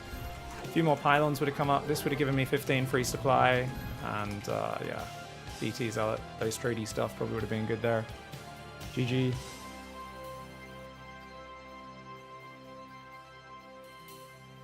My man. 2 racks, third CC. Was he building a third CC? I didn't see a third CC, but I wasn't paying attention. Second, looked like a reasonably standard follow-up though. He went like Raven tank, so I think he was just doing like a super generic build. He could have gone 5 racks all in off 2 base. He could have taken a third command center. He could have gone anyway. Yeah, he made a Raven, but Yeah. Oh, it's not really a funny haha. I'm picking pretty normie options. Baskerville, like DTs is just pretty good. Yeah. Like if I pick fucking Sentry builds, that's going to be a bit more gimmicky, a bit harder to pull off, right? Because trying to that's often like DTs. As long as you're not just trying to one base rush them every game and force blink up really quickly on them, it's always like a useful addition, or often useful addition. Whereas like and I had a year where I actually blink DT was my main ZVT style. Was anyone here watching my stream like 8 years ago? Because there was about a year after SOS first showcased the blink DT style. He was the first one who did it. Everyone forgets about SOS versus, I think it was it Ryung? I always forget who was playing on Blackpink, I believe it was. And he was kind of the first guy who had a really solid, where he would constantly hallucinate a Phoenix to blink up the cliff into their main base. As it, you know, the way people do that with Blink Stalkers, he'd constantly blinking up the ledge into their main base to avoid the detection on the natural and like running into the main. It started with a pylon that was across the ledge. It was one of those maps where the pylon field, you could put off to the side of the enemy's natural and you could barely warp a single DT into them inside their natural. And it's kind of far from the ramp, so they wouldn't have vision of it unless they were specifically looking for it. So he would be warping DTs into his opponent's natural, blinking them up the main, and then he'd kind of, you know, take a few expansions and get lots of zealots up and stuff. So that was a really cool style. Thanks, Static. Yeah, so it was about a year where I made that my main style, and it was pretty solid. Ravens took longer to build, were more expensive back then. They weren't a standard part of PvT, so it was much more solid. These days, people are better at macro. Ravens build faster, which actually was 11 or I think it's an 11-second faster build. I think they take like 32 seconds down from 43 seconds now, which is a big difference. 50 less gas, which is big saving as well in an early game build order. Yeah. When did Dark Templars get blink? Probably 2017. I would have guessed, right? When do you guys think Dark Templar got blink? You guys can look it up. If you ever want to look up when something happened with a unit, by the way, not 100% accurate, but usually it's accurate. You just search that unit up. You guys type I'm gonna guess 2017. Wikipedia, Dark Templar, SC2. If you look that up, at the bottom of the Wikipedia page, make sure it's Legacy of the Void, not Legacy of the Void campaign. There's a bunch of patch changes, and we can look, and we can see new ability Shadow Stride in 3.8. So when was patch 3.8? 2016, end of 2016. So basically this was the post BlizzCon massive patch. This was a patch where they obviously like removed they just released the third mission pack for Nova Covert Ops, you know.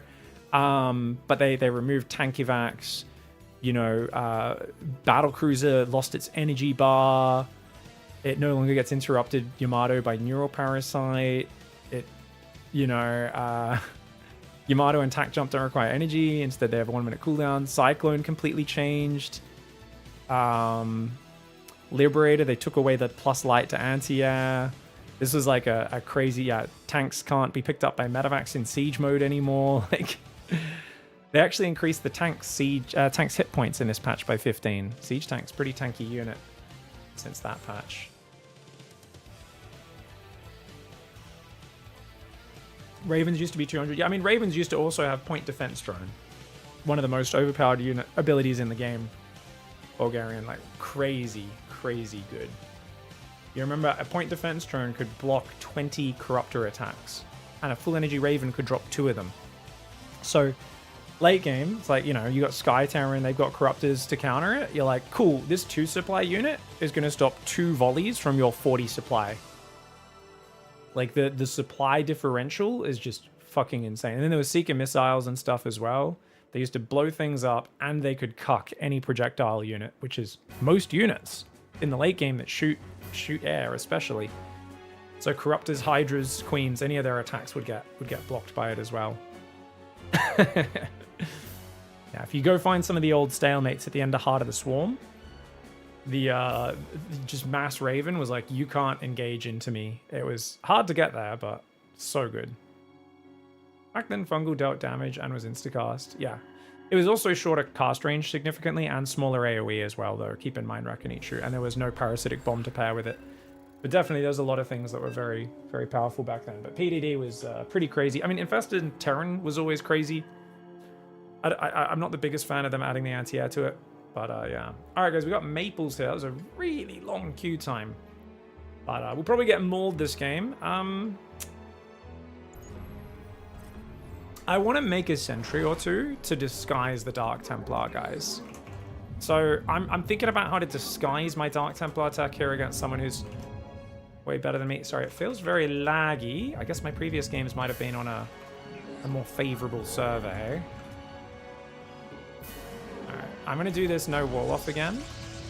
I kind of like the idea of this. This no wall off is kind of funny. If you want to come in my base, you come in my base!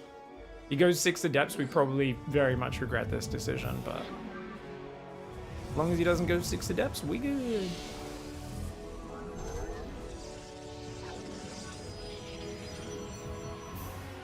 Alright. My Protoss opponent's gonna mass Ravens. Thank you, Twitch chat. As always, I don't know how I'd ever win StarCraft games without you map hacking for me. Thank you, guys. Oh no, you beat a barcode who thought he was Ketrok. Okay, I read the first part of that message. I thought you were talking about Maples. I'm like, thank you, Triumvirate. Very useful. Very useful. Truly Julius Caesar levels of critical thinking over there.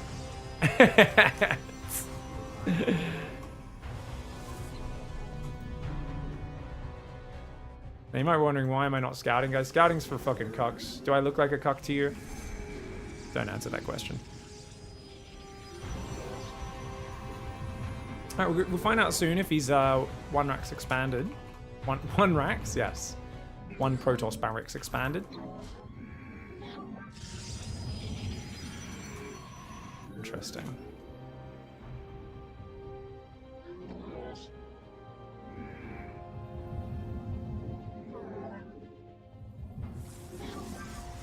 Thanks for the Bezos box. Okay, he hasn't really done any harassment just yet. Nothing effective. Yeah, I like this weird high ground opening, man. There's something about it. Makes me happy.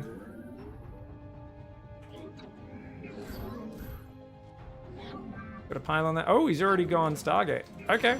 Cool. So he's gonna go oracles and stuff. Okay. Nice.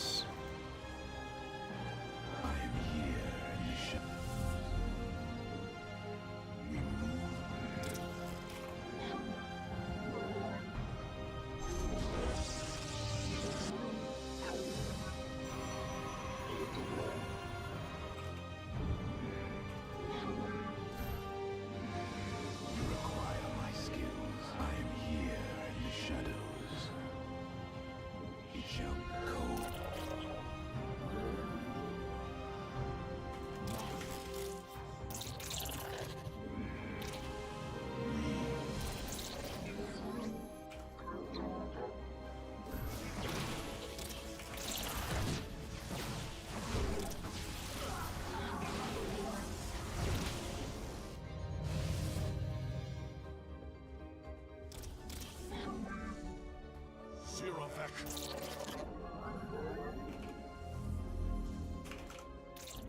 I am here. Enemy assaulting probes. No expansion yet. Interesting. Very interesting. So he's going Phoenix all in, is it? He just tries to like pick up my units, I think. Technology researched. I think we're okay here. I'm not obsessing over the Twilight timing. I just don't think it's important compared to everything else. I am here in the shadows.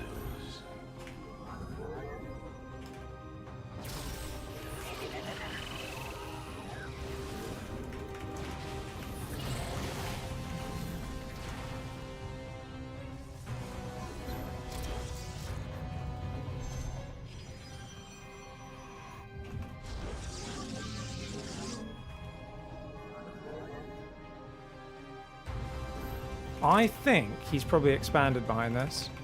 What a cute opening though, hey? Because he goes the Phoenix, so I don't expect there to be such quick gateways, because I'm like, well, you can't do everything at once, can you? He's like, yes, I can. GG, well played. It's just a 3-gate with a fake Stargate. How cute is that?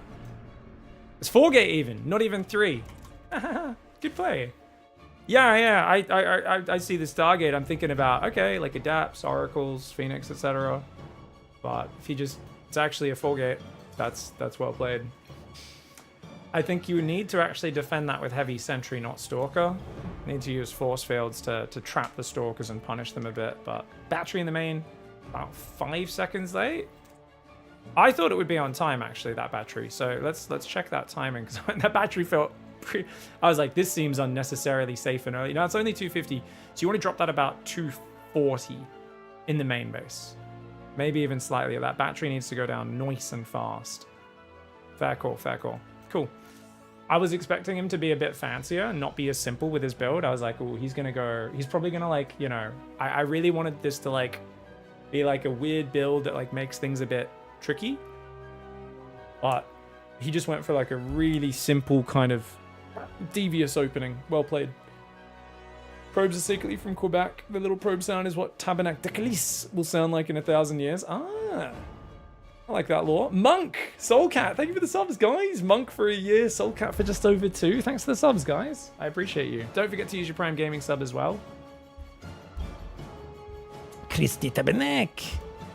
Yeah, oh man. Yeah, the battery on the natural was late as well. It wouldn't have mattered though, the battery on the natural. Oh, actually, no, the first one would have, actually. The first attack, he didn't have enough to focus stuff down. But it's more important to just have more units. Yeah. Yeah, I was expecting something a bit fancier, because normally Stargate doesn't... What Maples did there really well, cuts at 23, no extra probes, nothing else. And in those sort of games, right, Stargate is almost always paired with either an expansion or a delayed attack, right? I was thinking maybe it goes Void Ray 3-gate, waits for 1 or 2 voids. But it's literally, all he's doing is disguising a 4-gate, and that's really clever. That's the thing about PvP. If someone's trying to gamble like I am there, and I'm trying to like take advantage of doing some bullshit, I'm gonna probably make a bit of a hard read on where I'm probably safe, cut corners there, and then, you know, I was gonna go to about 28 probes and make a ton of units. Pig, how do you deal with the stasis sword? You just run your probes. You can attack it straight away if they do it in the middle of the mineral line with your probes, or if you got fighting units there, you can just attack it. Otherwise, you just run your probes away, send a single one back to set it off, and then go back to mining. But yeah, if you've got anti-air units around, they can't just fly in and put a stasis trap down. But generally, yeah, I just wasn't watching. I was staring at the natural. Looked back in my main, stasis had already happened, and the Oracle had left. Carrot! Thank you very much. It's like a carrot, but it's a carrot. Thank you, dude. My man. Yeah, the easy AI is not supposed to attack, and yet we've got... Isn't it like Maples, Special, and Reaper? We've got like 3 like 6k plus MMR players. 3 of the best players on NA ladder. Their names are Easy, Very Easy, and whatever AI. Or is a Laser also got a name like that? I think a Laser might also have one. I'm just like, geez, guys. We do some betting. I need some bacon. If there's any mods on, you can try and harass them into doing betting, but I'm probably not going to be bothering. Early, and you're close to 8 years followed, by the way. I just saw that from earlier. My man.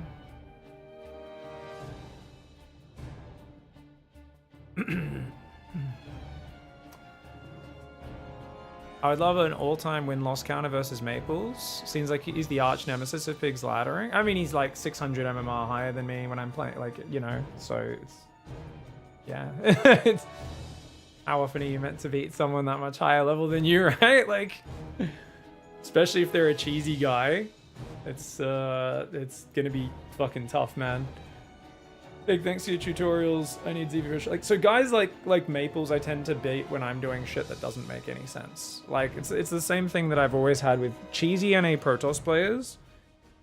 It depends. Maples is a bit different. He's not quite like Rocker. Rocker actually always dies to, like, if you do something that makes no sense, he loses, because he's always looking to like see what you're doing and do something really abusive to counter it. So if you just do something really nonsensical, he's actually like hard countered by illogical plays, which is the weird thing. Like he counters himself because what you're doing is so bad.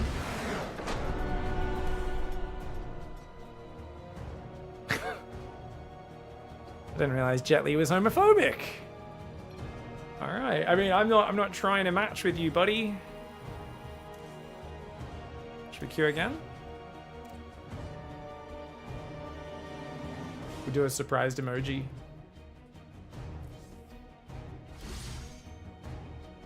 They're not queuing. They're not queuing into us.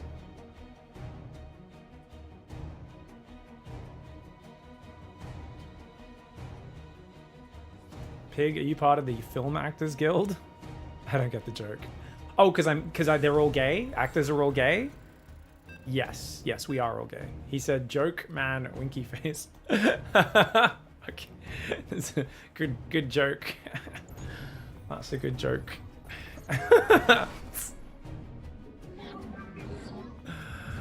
Oh, Central US, nice and laggy. All right, we got Heaven. Heaven's a big old cheeser.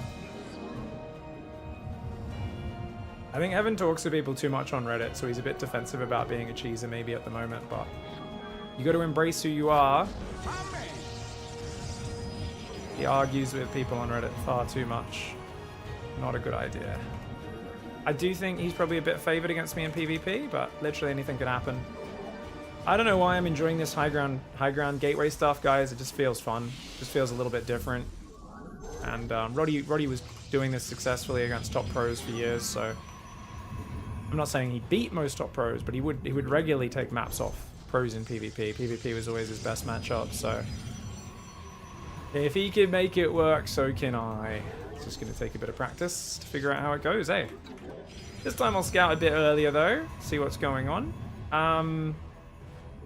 Normally build the second gate before rallying to gas. I think Cybercore there is a full wall off of that left side, right? Oh, thank you, Morovsky. What's up?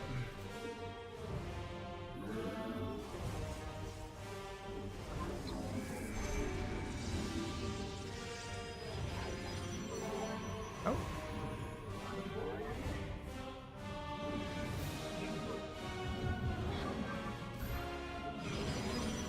He looks like he's going to proxy me. What's the bet? Now that I harass his minerals, he'll harass mine as well, right?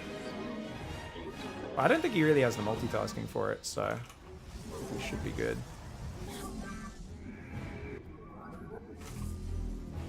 Hey.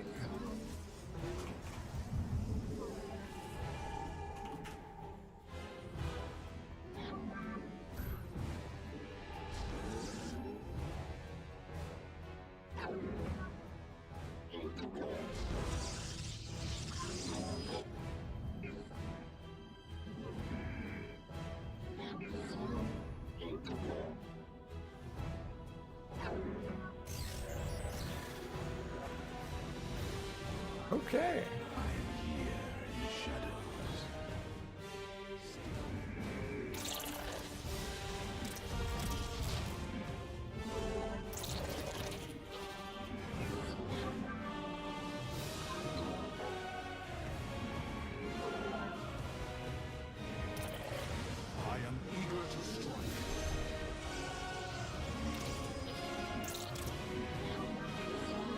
Okay, I think we're good. Let's get the Twilight started.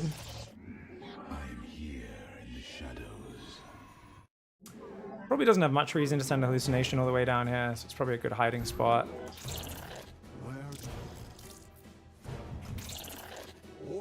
Hey, yeah, he's a bit ahead of me. No surprise there. Twilight Council's on the way. That's all good.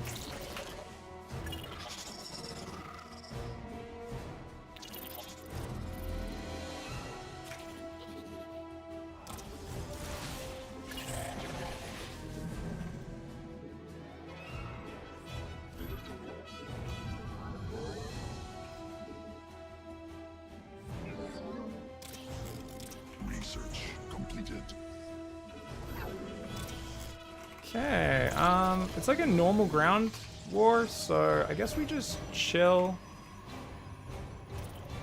Maybe he skimped on units? Because he is normally very greedy, right? Let's try and push up here, see if we can do some damage. Hide a third gateway, maybe.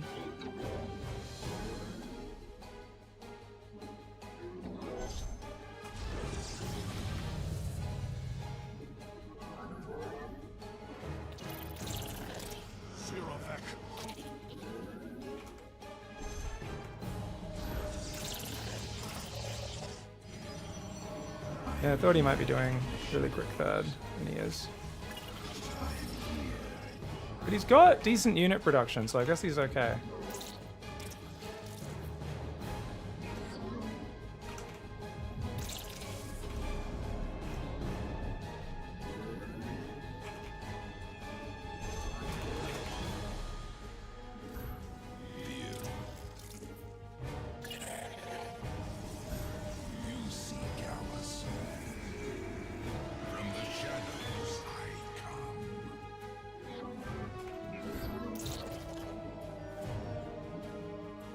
Then one more, we'll run into the third.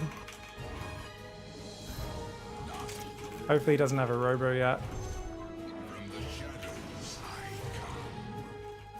Nuke technology researched.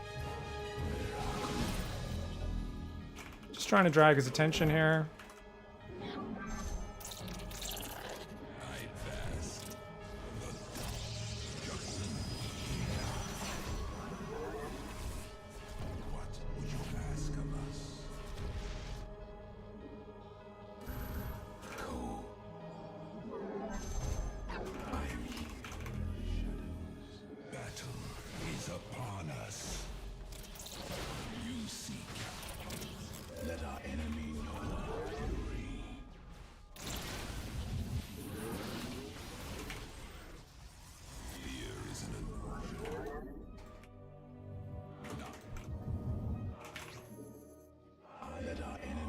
Good handling by him. You require my skills. I am here in the shadows. Okay. Okay, we definitely need charge up so we can just start swamping him. And I think we'll do this without the DTs to finish it off. Just go Archons, yeah?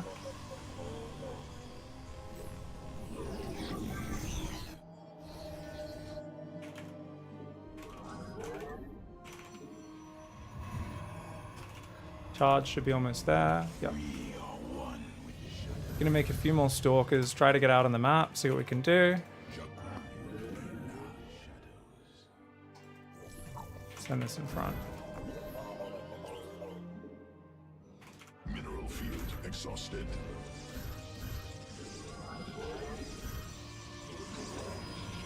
A lot of pylons. Make a prism as well.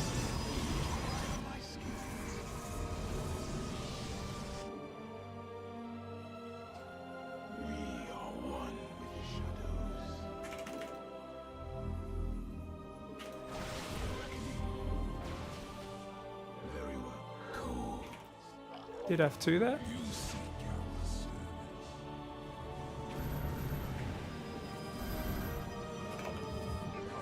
Protoss forces in combat.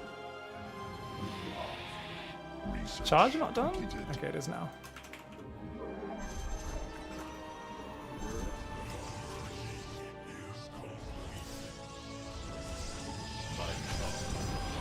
Mineral cluster expended.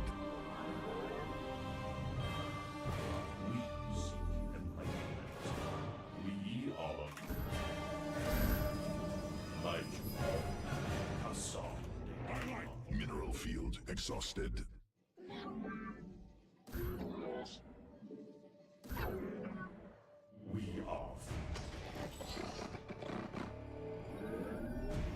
Okay, let's get a few more DT warp-ins here. Can we try and blink on that cannon? Ooh, hello.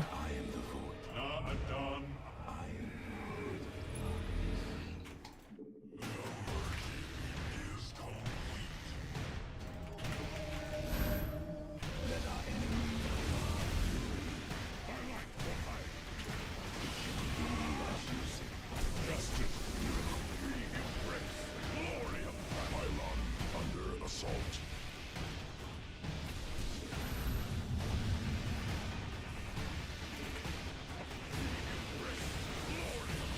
Did we kill the Nexus? We didn't. We weren't able to. Oh, that's a bummer.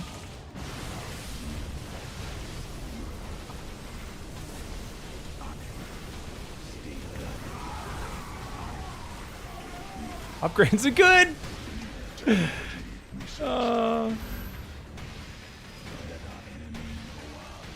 I didn't spend my money well enough. I should have just all in, I think. You did a really good job, man. Well done. Should have gone upgrades. I think if we played upgrades, we could have been in a pretty good position right now, but without them, oh. Hard, man.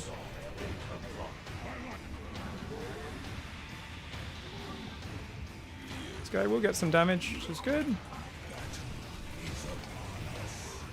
Oh, he's got an observer on pervert mode, doesn't he?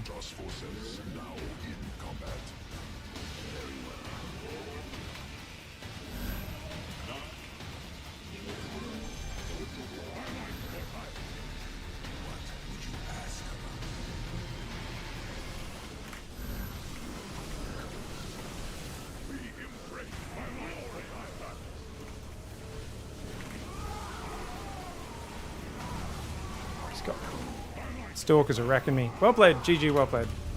GG, well played. I thought I did enough damage, but I guess I needed to be a bit greedier there. He handled it really well. Should have been game ending, but didn't have enough Stalkers to pressure at the same time. It's rough. Not getting this Nexus is really sloppy. Yeah, I should have just ran a DT back in to kill that or something. I didn't realize. I just forgot how weak that was. I have 47 probes. Just build a forge, bro. Fuck me sideways. I thought I'd be able to kill him with just a follow-up Zealot all in. But then I built a 4th Nexus. I didn't get to 12. If I went 12 gate Zealot Archon and just committed, I think maybe I kill him. But fucked around and found out, guys. Letting him back from there. That is a big doo-doo. Really solid play by him to recover from there, though. Really well done. So for me to not go forge, but then continue to probe up, makes no sense. So what we did is we made the classic StarCraft mistake. I'm going all in with Zealot Archon Stalker because I'm not making upgrades. So we're going in all in direction. Also, I'm probing non-stop and taking a 4th base and adding blink DTs. So are we all inning, or are we taking the 4th and adding the tech and probing? Gotta fucking always put all your eggs in one direction, all your eggs in one basket. Try to focus on one goal in StarCraft.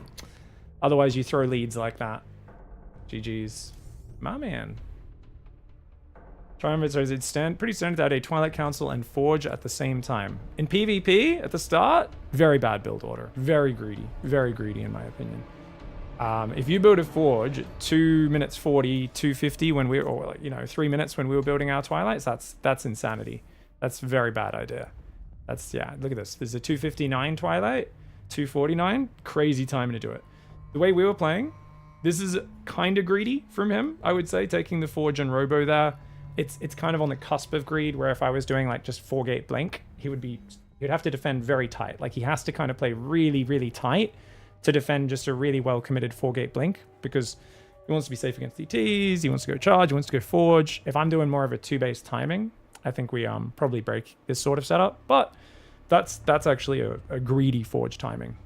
And we could have taken it not too long after, about a minute after his probably, because obviously we're going to prioritize the Dark Templar. Morovsky, thanks so much for the subs. Sorry people who battle me winning. I should have been able to finish that, but you guys just lost your bacon.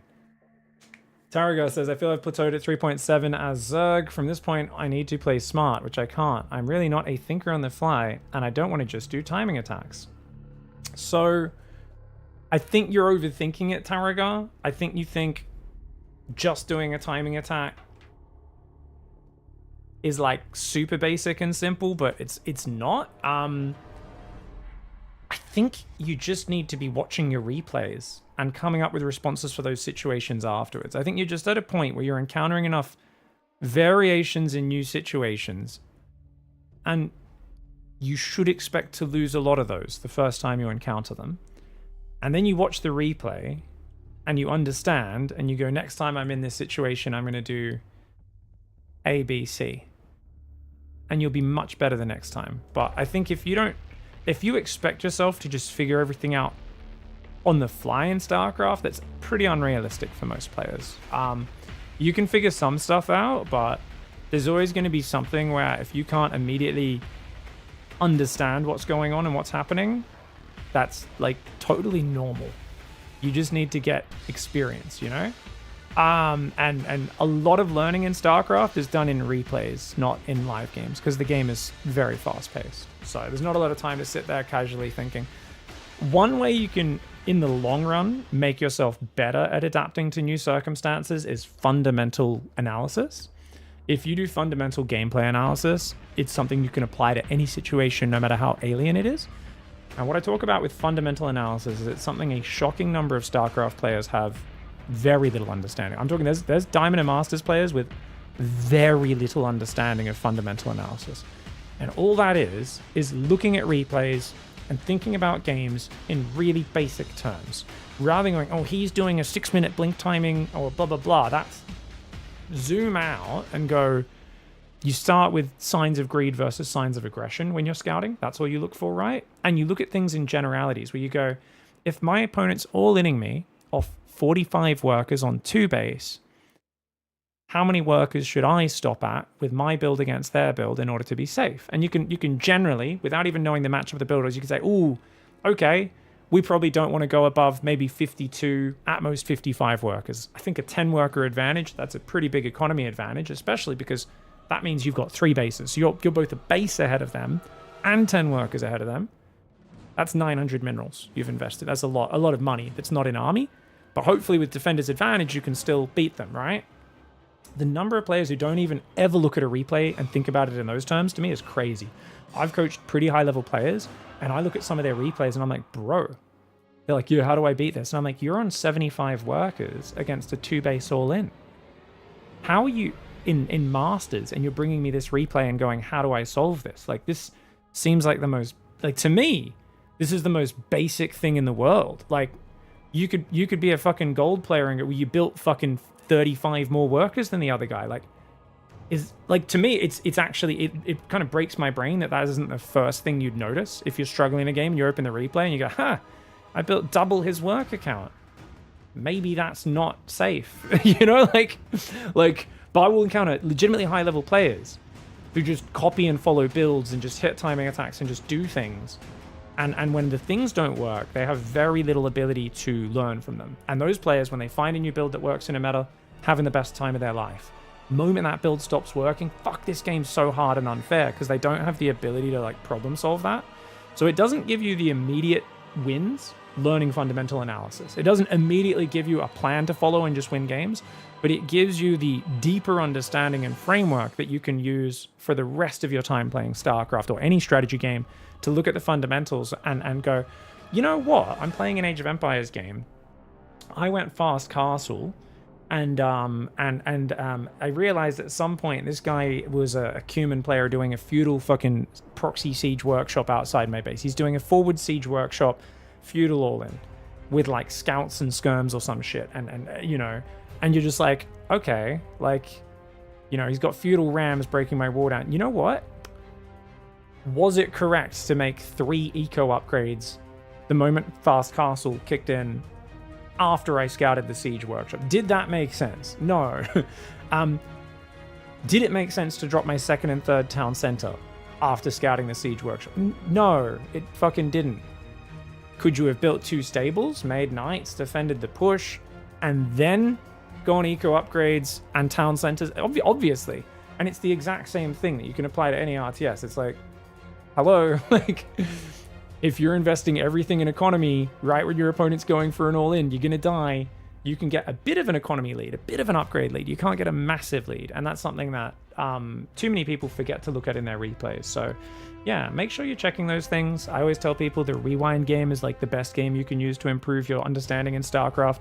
So you want to, every time you finish a game, you die to an attack, timing attack, you should, off the top of your head, without looking at anything, you should hit rewind, close your eyes and go, how many workers do I think I had when that attack hit, and how many do I think he had? And then you can check what your kind of idea of where you were at in the game. You might think, oh, I was at about 55 workers, he was probably about 50. I don't know how that killed me. You load up the replay, this guy's pulled off gas. It's a fucking 32 worker 2-base all-in, and you're actually on 65. You're on 3-base full workers. Obviously you died. You're up 30 workers, making gas, tech, upgrades, all sorts of things. This guy's only on minerals making zealots, you know? So these are the sort of things that you can always use to get better as a player, but don't expect yourself to solve every every game in real time. If you're in a new situation, you have to confidently pick a path, try to follow that path. It works, it doesn't work. Doesn't matter if you win or lose, as long as you learn in the replay afterwards whether it was the right one. Then you add that to your mind, and it's like your flowchart, your understanding of StarCraft expands. Are there any thoughts on the upgrade rush builds Thermal's been doing? I haven't watched them. I really enjoy the idea of having highly upgraded units as quickly as possible. It's basically a noob trap, Brandon Guthrie. Thermal's probably just outplaying his opponents, I would imagine. Yeah, don't rush upgrades generally. But if you link me a specific game, I can review it here on stream after this ad break. So link me up a video, a specific game, specific timestamp in that video, and I'll take a look at it here on stream and I'll analyze. Be right back. 3-minute ad break. Find it. Shin is way up in supply. Max needs to make a heroic effort to survive to Colossus. And the first step is give up the 4th base, pull back, and look for extreme late game efficiency, which is going to be very hard to do. Banelings do get blocked. Wait, do they? Do they? Do they? Banelings! Massive hits in the mineral line. Remember, that was about 20 Banelings, guys. It was a big sacrifice, but it opens things up, and now the Hydras are on top of the base, finishing everything. Okay, I guess I just don't do damage this game. It's a scouting Banshee. Guys, he upgraded Cloak to Scout. He's like, this, I have an Observer too. Look at me, Protoss player. I have an Observer as well. It's just, it runs out of energy after a while. Has to go hide in the dead space and come back later for a second Scout. He was a Stalker though. He lost another Stalker there, trying to be a bit greedy there. He was trying to both focus fire and micro the Prism at the same time. In comes that Marine drop we talked about, guys. More Stalkers will warp in at home. One of the Stalkers has gone down, but look at that. He just blinks the other Stalkers in. These guys blink in as well, showing absolutely zero chill. And he's using this Warp Prism to try and pick up, keep these low hit point Stalkers alive. And he wants to micro at home at the same time. He's got to be careful with that Prism. He's putting on gas while who rallies workers to gas in the middle of picking up Stalkers to dodge Marauder projectiles? And what I really want is StarCraft to be like this again, guys. I gotta say, I don't want this to be balanced for more than a few months, but I want a new patch every 6 months that puts stupid stuff like this in the game. And then 5 months in, we're really sick of it. It's overpowered. It's dumb. And then they remove it. And they put new dumb stuff in the game. I mean, wouldn't this just be the dream? I love it. I don't know. At this point, I'm like, screw making it a sport that never changes and never evolves. I'm all on board with this. I used to be like, give us a stable game that never changes for 20 years. These days, I've completely changed camps to just give me fun toilet button, because that is friggin' hilarious.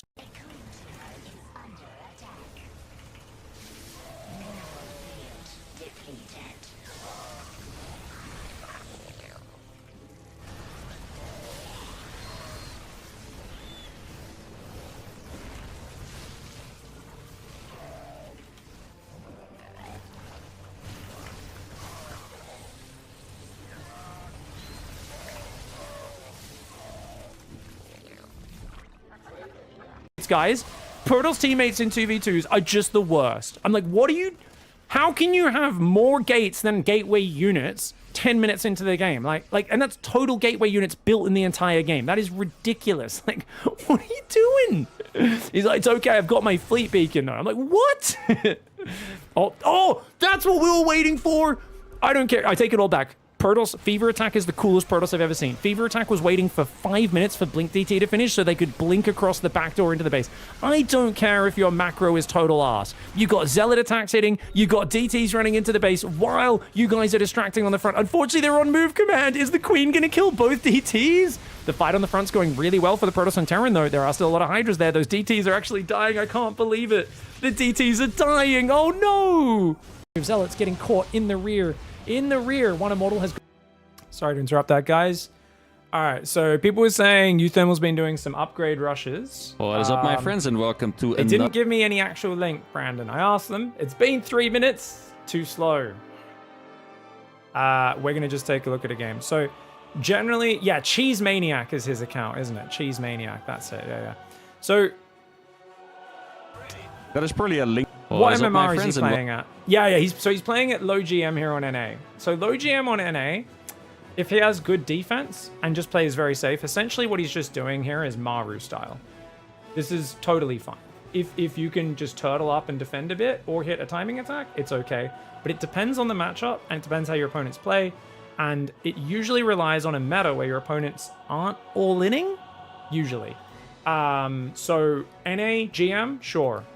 I can't imagine it scales as well to people all-inning you in Platinum and Diamond because his macro is insanely tight. This is going to have a massive... Yeah, I mean, the thing is, Uthermal's, easily a 6k plus player. So he's obviously playing people far below his skill level, so he can just pull it off. But there is something to it, because the thing about Uthermal is he will grind these challenges. He will do the same build 1,000 times, like so many times. So he will actually refine the opening to a pretty crazy degree. So usually, in most of his builds, he's either doing a very well-refined sharp pressure to fuck the opponent up, and then he goes kind of greedy, pulls off his bullshit behind it, or he's going to cut a bit of a corner greedy early. If he gets away with that, bam, he's in a good enough position for it to be fine. Remember, any greed that doesn't get punished is fine. The reason upgrades are so dangerous early is they take so long to kick in.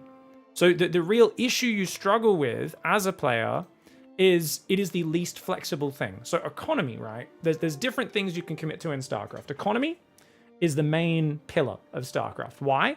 Because if you make more SCVs, more guys mining, especially minerals, you can turn it into more economy, more command centers, more SCVs, this sort of stuff. Or you can make army, or you can make upgrades. You can make more gas, you can do anything. So economy is kind of like the best thing to have because it's the most flexible, right? People say, build an economy first, learn to macro, build an economy, right? So that's always the most flexible thing that you can go for to start with, right? Number one, pull first 6 Ling pressure. He's got to just check for a Roach Warren right now. He's gone a reactor first build because the reason he's gone this is he wants to save all of his gas here. Fine. Now that's a pretty quick Ling speed as well. So he has to get a bunker on the low ground. He's still going to go double eBay very quickly. So this just dies if the Zerg commits. Because it's been scouted, what kind of a crazy person would commit here? That would be a bit insane, wouldn't it, right? So it's one of these things where basically if the Zerg just Bane busts, there's no way he can hold this. If they Ravage a Ling all in, there's no way he can hold it. As long as they don't, he's fine. So if you're in a meta where your opponents aren't doing all-ins to punish builds, extremely greedy builds pay off. I would say this is not the smartest way to do it, 1-1 this early. I'd say 3cc into then double upgrades like Maru does. He still gets his eBay started about a minute after this, minute and a half after this. And it's really, really fast. But it's, yeah, it's just one of those things where obviously he's just going for the meme of like, let's have 3-3 at 10 minutes basically, which is gonna absolutely hit some power spikes. The problem with upgrades as well is like you can invest so much money, and if you fight just before the upgrades are finished, if your opponent forces a fight, it just doesn't help you. It's so inflexible. So in general, you want to invest in upgrades, economy first for a greedy game, then upgrades, then army. That's kind of the order for like the peak greedy game. But of course, he's Uthermal. I'm sure he can pull this off. Pig, do you find it as frustrating as I do? There is a massive cuck effect Maru has on Korean players. What? Yes, okay, he's the best Terran player of all time, but you could totally see a difference in Korean players playing their best versus Maru compared to Europeans who do not seem to be affected. They come across as more like wanting to beat him and prove a point. It's like the Koreans respect him too much. This is taking into account his cockroach ability to stay alive and win in the deadly situations. Maru definitely has an impact on people where he makes comebacks he shouldn't and stuff like that. Trust me, you've watched too much Serral versus Maru. Serral is the only player who is immune to this. Clem, maybe with his Protoss, we'll see. Clem has lost with his Protoss to him, but they've been very close matches, right? Really close matches, Clem and Maru. So Raynor has gotten miles ahead against Maru. Even when Raynor won his world championship, he got so far ahead against Maru. Game 1, Game 2, semifinals. And do you know what happened? Maru came back and beat him in late game from down like 50, 60 plus supply. The whole map covered in creep. It was actually like unreasonable. It was like, Raynor, what the fuck, bro? Finish the game off. What are you doing? Like, what are you doing? You know? And he had to swap into muters because that was the only way he could keep the tempo high enough. And then he won the next 3 games and managed to beat Maru because his openings were so far ahead. But he literally fucked up so bad in those openings. He got so ahead, but fucked up in the follow-ups.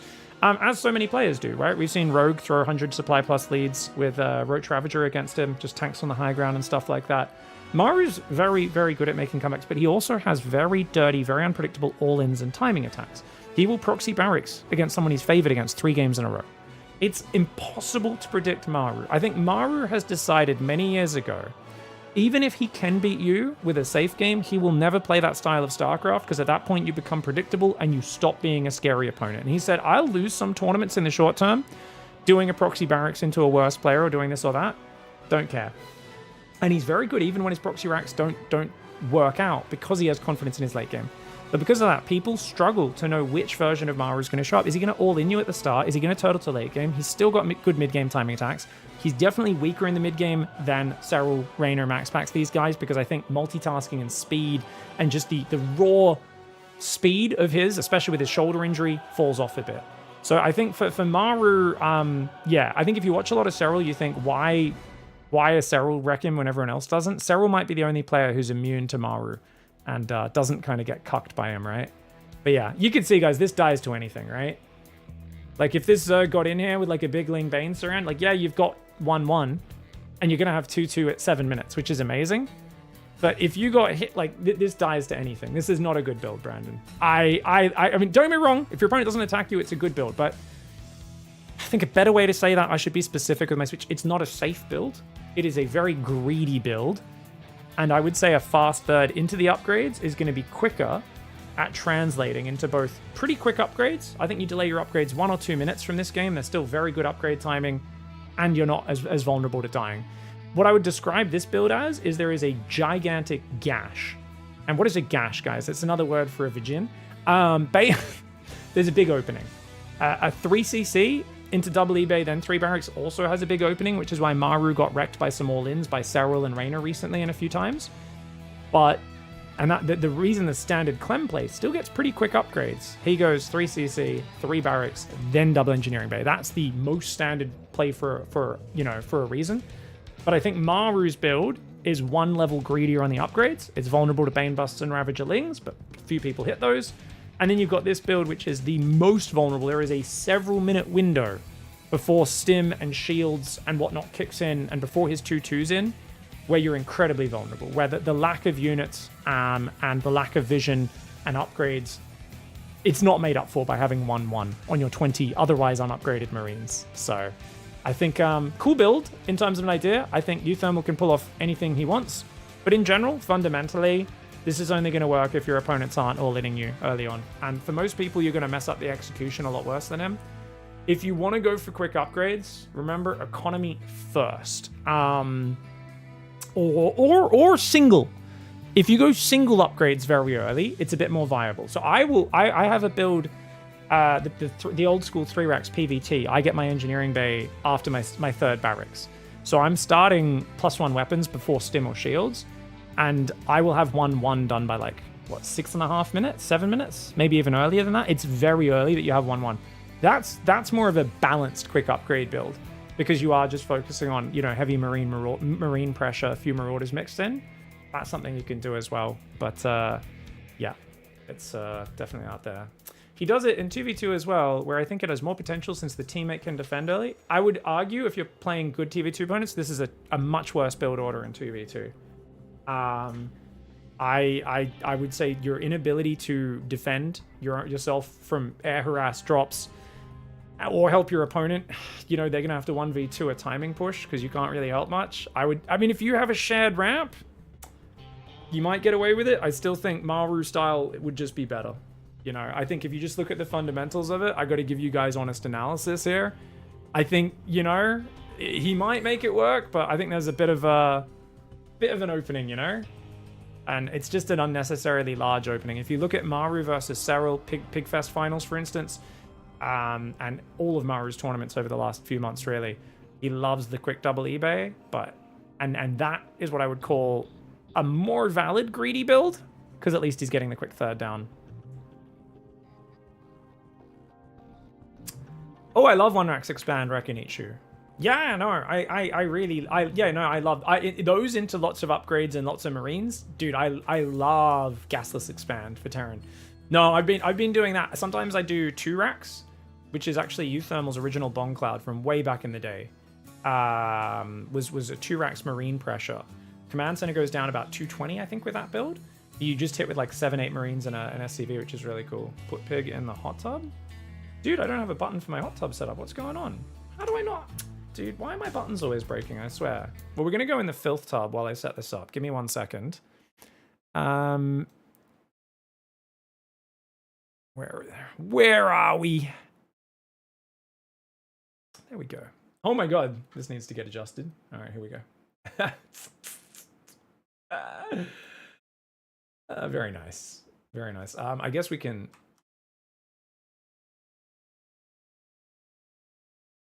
Just hanging out in the hot tub. There we go. Thank you very much. Guys, you got to remind me if I miss those rewards requests. They're really easy to miss.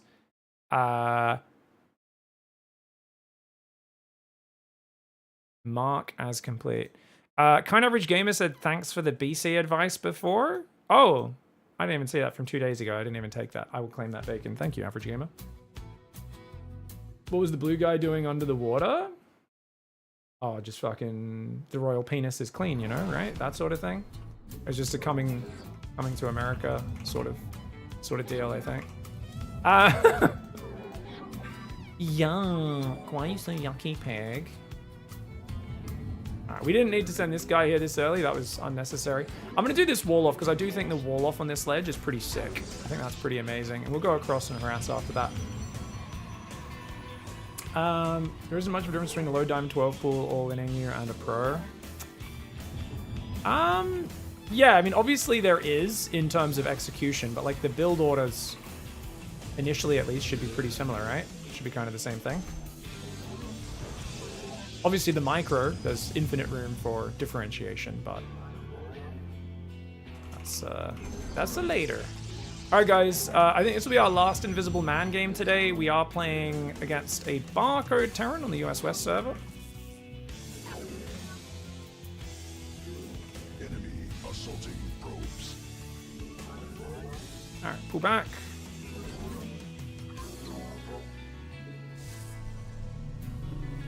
Two on gas. Fifth base. Ooh, hello. Probes under attack.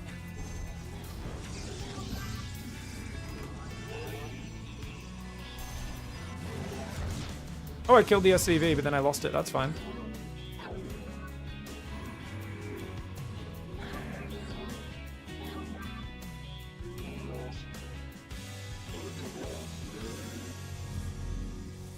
Okay.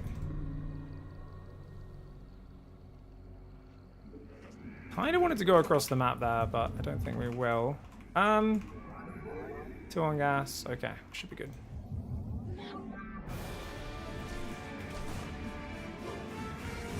Okay.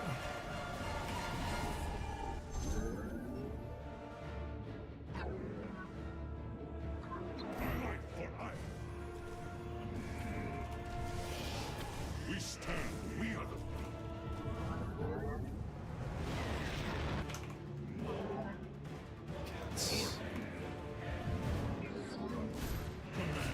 just now. With command. We are the blade. Glory to the Daylon.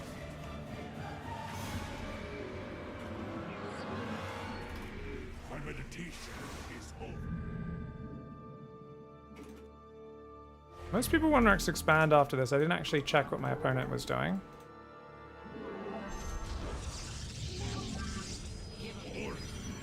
My meditation. Ire shall be reclaimed. Yes, let your will be heard. Okay. Najakar Minaj. Boards alive. Forward. To glory. The Shade. Templar. Shade away. We are. Alright, the zealots are going to block the ramp.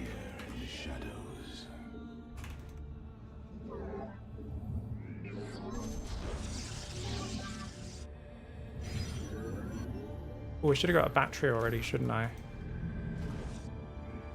Please don't have a freaking drop coming in from the left. If you do, I'm in trouble.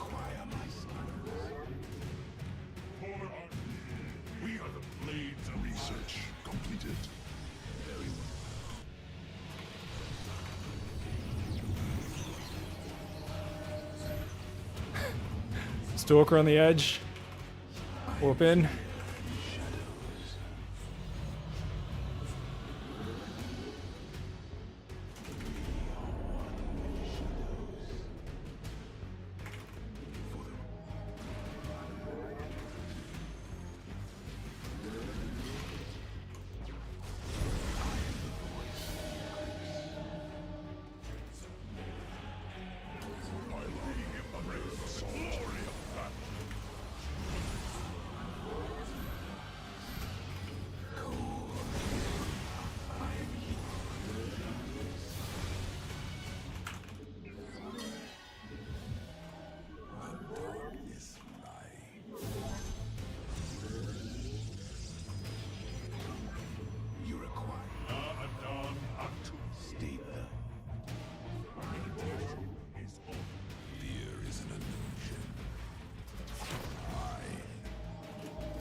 Oh, he didn't block me, he didn't block me!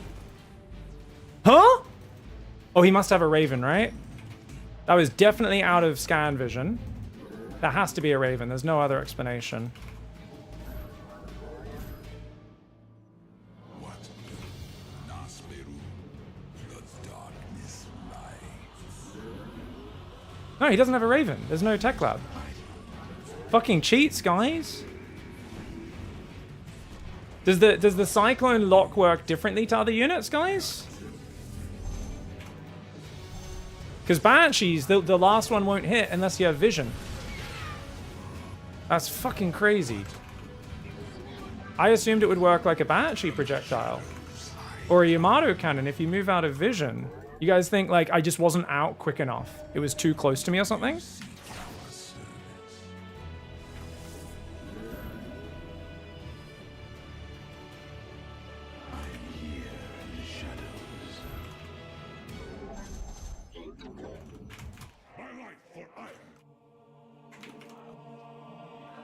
You reckon it's 2 base all in or not?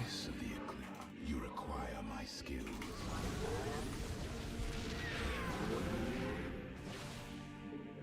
Wise. We move unseen. Very well.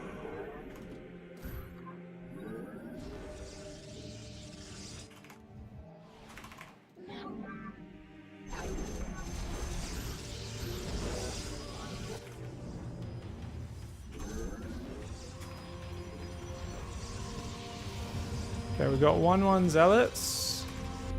He hasn't found the Dark Shrine, which I'm feeling very lucky about. We are the darkness. New technology researched. Okay. We do need 1 sentry for high ground vision.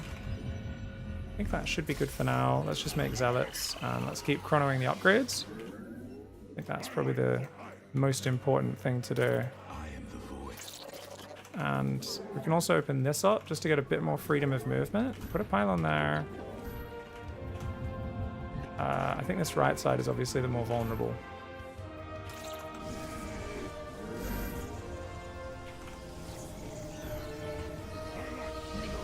Double upgrade still coming in. Surely doesn't mind those minerals, right?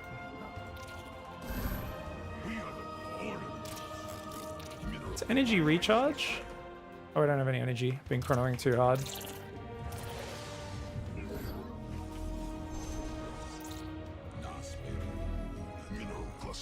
Here comes the boy pool.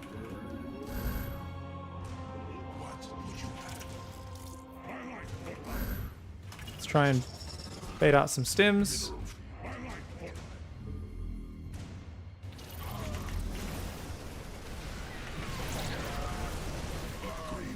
Oh yeah, we got it.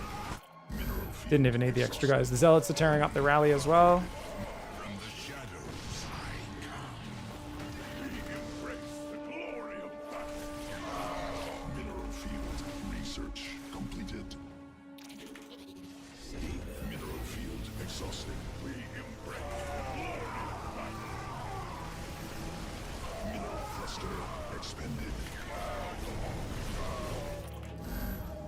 ODT's coming in.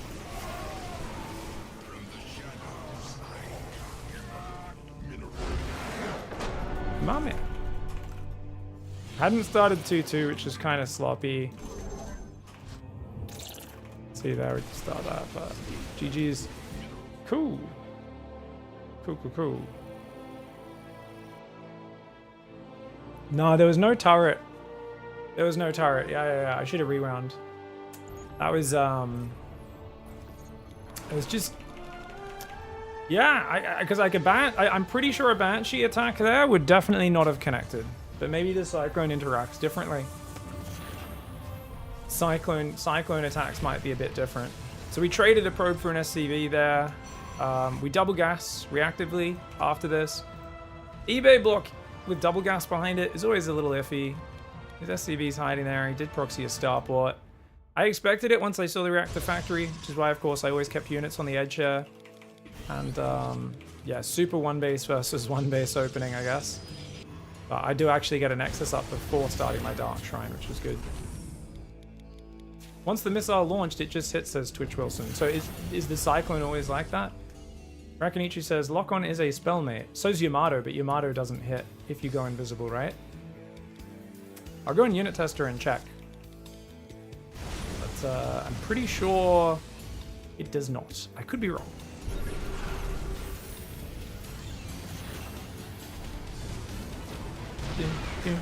If we had a map maker in chat, I'm sure they'd kind of know these things. Probably be like, oh, well, it's a thingamajig.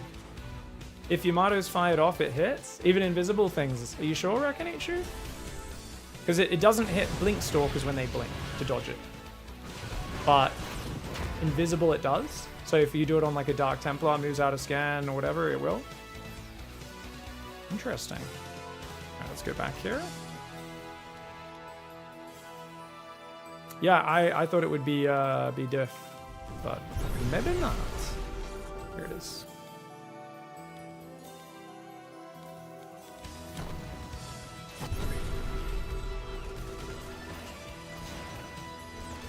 Because you see, like, look, that thing had barely fired once I was out. That's why I was like, dude, what the fuck?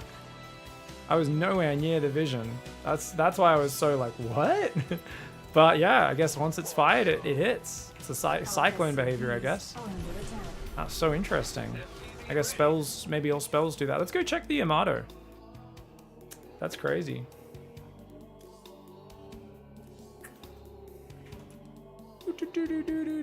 Oh.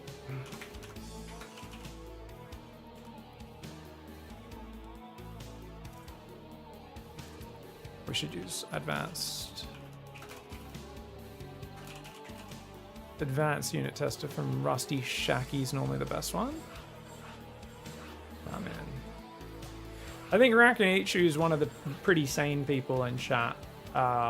Which is what normally I'd shit on people when they say stuff confidently, but Rakanichu's like, yeah, I'm pretty sure. I think once it, you know, like, and Rakanichu's generally knows what they're talking about. So if they're wrong, they're wrong. But there's always some guy who's like, they're like, I think this, and you're like, why do you think it? And they're like, I just feel it. I'm 100% sure though. And you're like, well, you're definitely not 100% sure. So we want a battle cruiser. We want all abilities researched. And then we want a Dark Templar. We want a Raven. Okay. Oh, Vision, I guess? I think this should be fine though. Right? Like this shouldn't be able to shoot the DT when it's not in range, right? Okay, cool. So, we go like this. Let's check where it... So, I guess if we don't have vision, can we even target it? We can. This might not work because I'm not controlling both sides, so I think I need to just control red. That's better. Okay.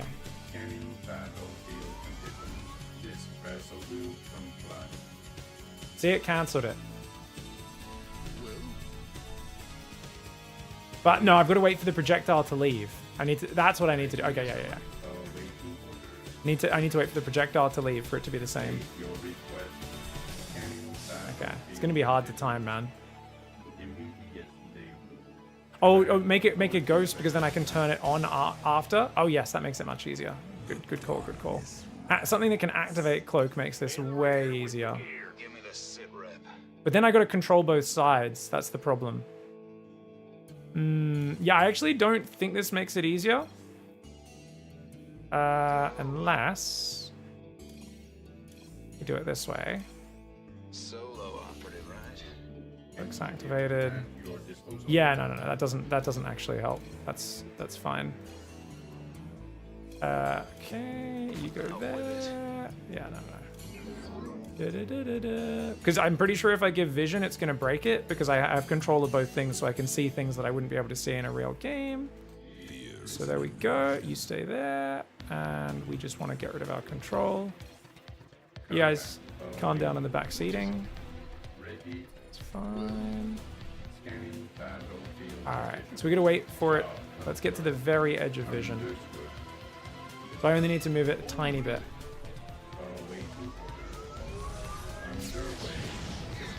It's really hard because that's such a fast interaction. Try that again.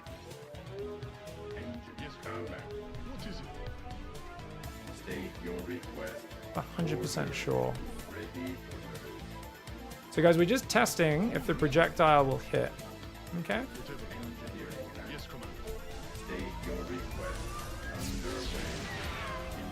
The Raven accelerates so slowly, it's a bit weird.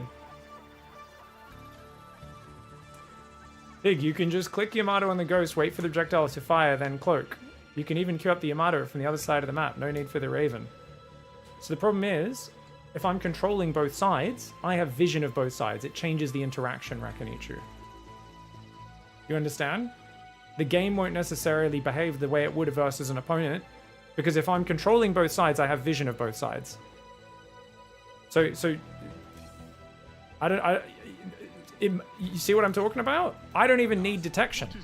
If I control both sides, this is exactly what I told you guys, ease off on the back seating. You guys don't know what you're talking about. I can Yamato him without any detection. Okay. Oh, no, I can target it, but it won't shoot. Okay, maybe it works. I'll give it a go.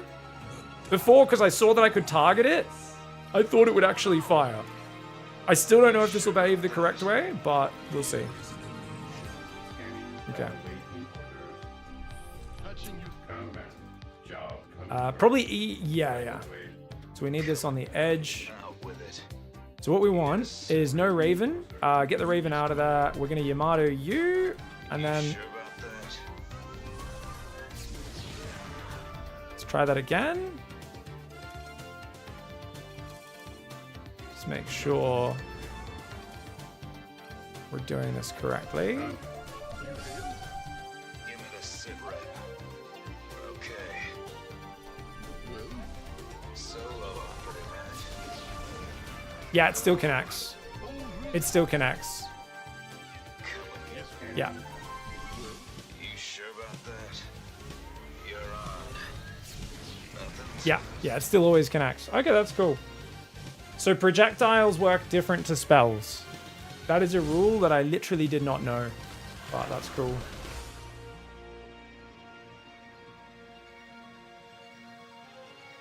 Yeah, moving it away gave more time. No, Banshee will cloak. It'll interact the same way. It doesn't matter which unit's cloaking. Oh, I mean, you mean with like a Banshee any projectile attack, you can block the projectile midair. Banshee, Hydra, Marauder, anything. But spells apparently are different. If there's an exception to that, you guys let me know, but I don't think there's any other projectile spells. Widowmine does get dodged by you. You'll only get hit by splash damage. It'll still go to the target, but the direct damage doesn't hit you, actually, with a Widowmine. The splash damage, only the splash. Like, you know when you see a lurker burrow? But then it burrows, and then it just takes the 40 splash damage. It doesn't take the direct damage if it burrows in time.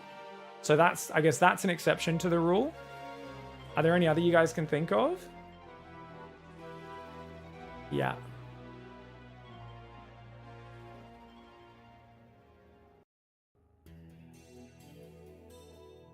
Don't think a Warp Prism has a projectile, does it?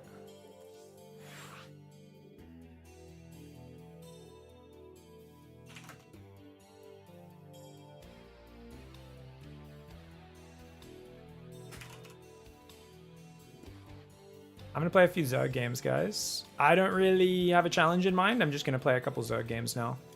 We're kind of rotating the races today. Can you dodge parasitic bomb like that? Yeah, that's a good question. I think yes, but I'm not sure. I have no idea. I actually have no idea.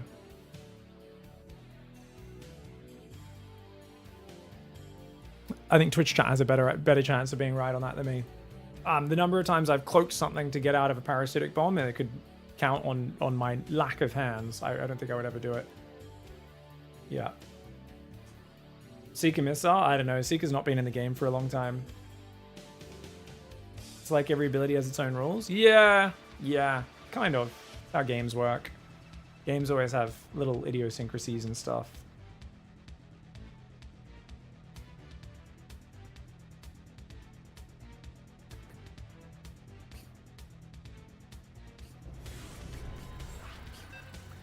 Yeah, there's just little idiosyncrasies to how things work in the editor and stuff that make it very unique. Is Zerg my favorite to play on the ladder? Zerg's been my most focused race for the last, year, basically. Zerg's traditionally the one I was a pro at.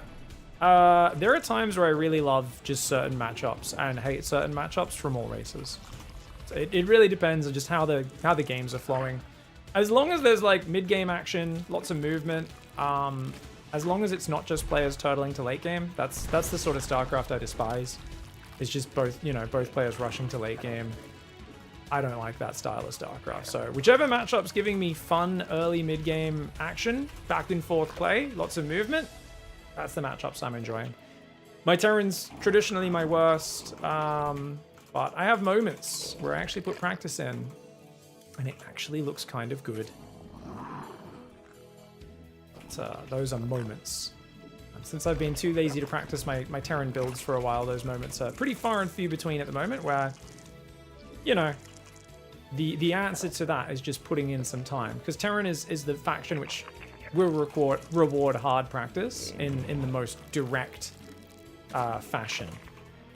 It's very clear when you've been practicing with Terran and when you haven't been practicing. You can really immediately feel the difference. Not a good pool placement, guys. If he runs in here, we can't wall off with our queen there. We'll have to put it down here or here, which means it doesn't protect the drones. Is what it is. One Overlord on the right, one on the left, guys. Now, we're playing Eggs. Eggs is really good at doing all sorts of crazy builds. I think I'm probably just going to gamble on something. I don't know what.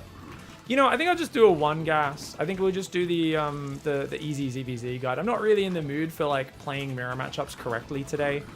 I'm kind of in the mood for some fun flowy games. Mirror matchup's not the best. He's also about 300-400 MMR higher than me, so Eggs is interesting because he kind of hits a brick wall in terms of how deep he can go into a game while still being a high level player. He's very much a very aggro player, very unpredictable, has lots of cool styles, but especially against Protoss, I feel like he hits a pretty big mental block. Now that's a very late hatchery, guys, which tells us he's gone 3 hatch before pool, I think, or something like that. Not sure. I think he might have gone 3 hatch before pool.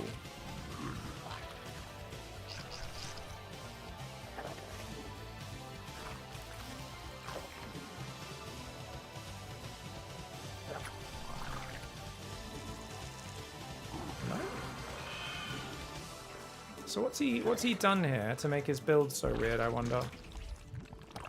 Is it just going to be a Ling Flood, maybe?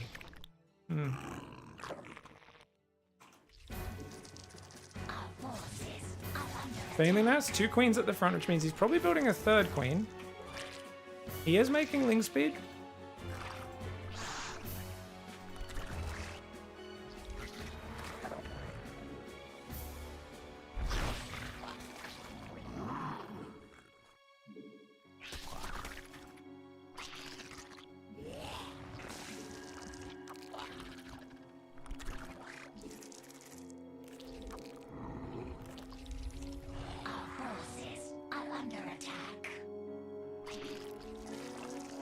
Okay.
This is bad control. This should have been a free win, guys. Just a bit sloppy on the execution. This is my guide that we did recently. Just do it better than this, yeah? And you might actually get those easy wins that were advertised. Don't do it like this.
Run!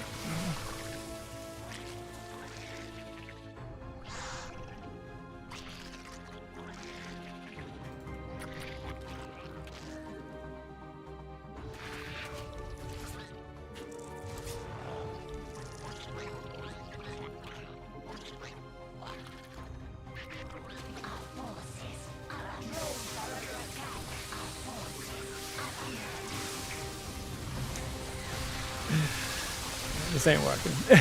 GG, well played. Don't know why I played so twitchy there, man. If I just kept injecting and stuff, we would have been good. It's a good all in there. Did a good job of distracting him. Roaches should have moved out a little bit earlier. I did the roach horn a bit earlier this time. Normally I build the roach horn a bit later. Yeah, I do think you should build roaches before the Bane Nest. I think I did, but I'm not sure. These overlords were real late, these 3 overlords.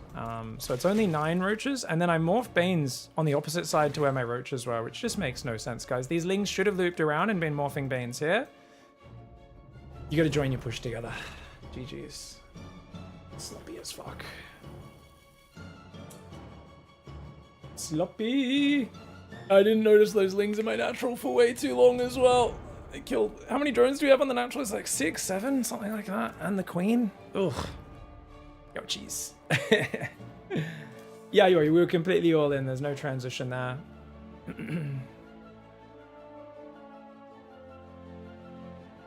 You can afford a lot on one gas. Yep. That's why you never pull off at Monk. Indeed. Brood War wins, says Bugs Bunny. What's up, dude? Would you like to see me play Brood War? I'm not very good at it. Normally when I play Brood War fans are like, you fucking suck. But I do actually enjoy the game. When are you gonna do Nightmare again? That's a good question, Helix. We could do some today. Are you keen for it? I'm not sure what mission we're up to. We just did the tower defense.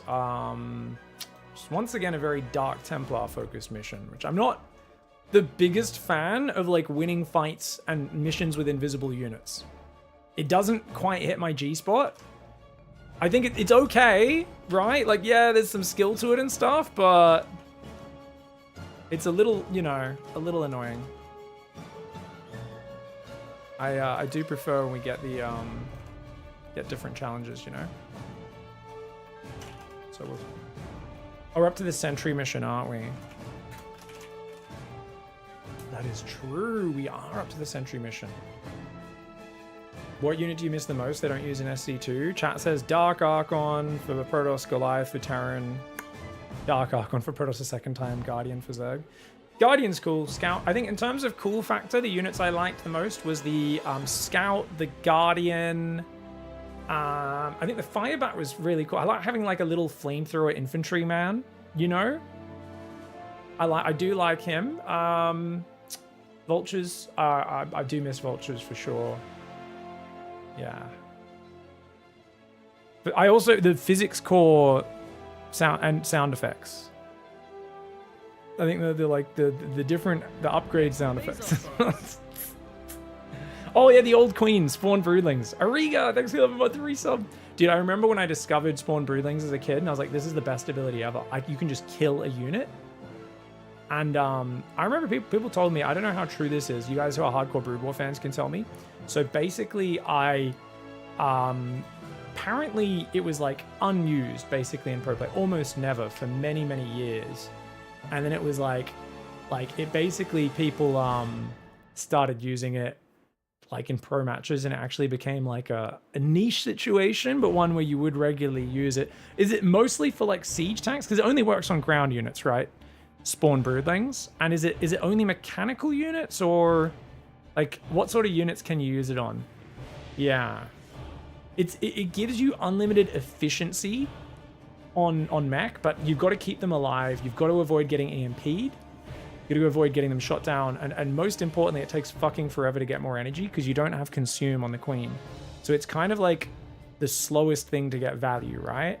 Like obviously, but it's like if the game drags on enough, it'll get like unlimited value. And it's also, I guess you don't need to kill all the tanks with it because it's also spawning the Broodlings makes the tanks all waste their shots on the Broodlings as well. It was all non-robotic enemies. Yeah. So the idea is you're infesting the crew or whatever. Yeah. Yeah.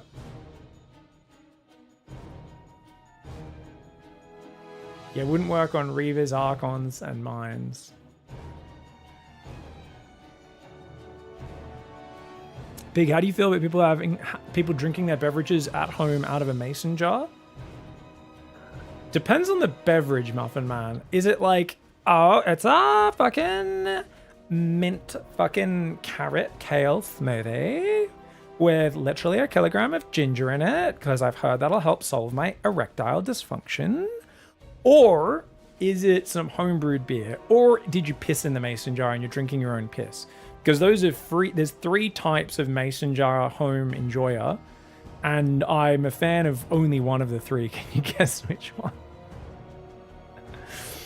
Can you guess which one? I legit drink ice water out of a mason jar, says Mr. Big. It's just handy to like put in the fridge because it cools down quickly, or what?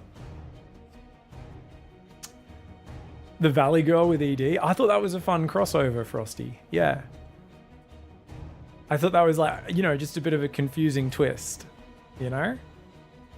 I don't know.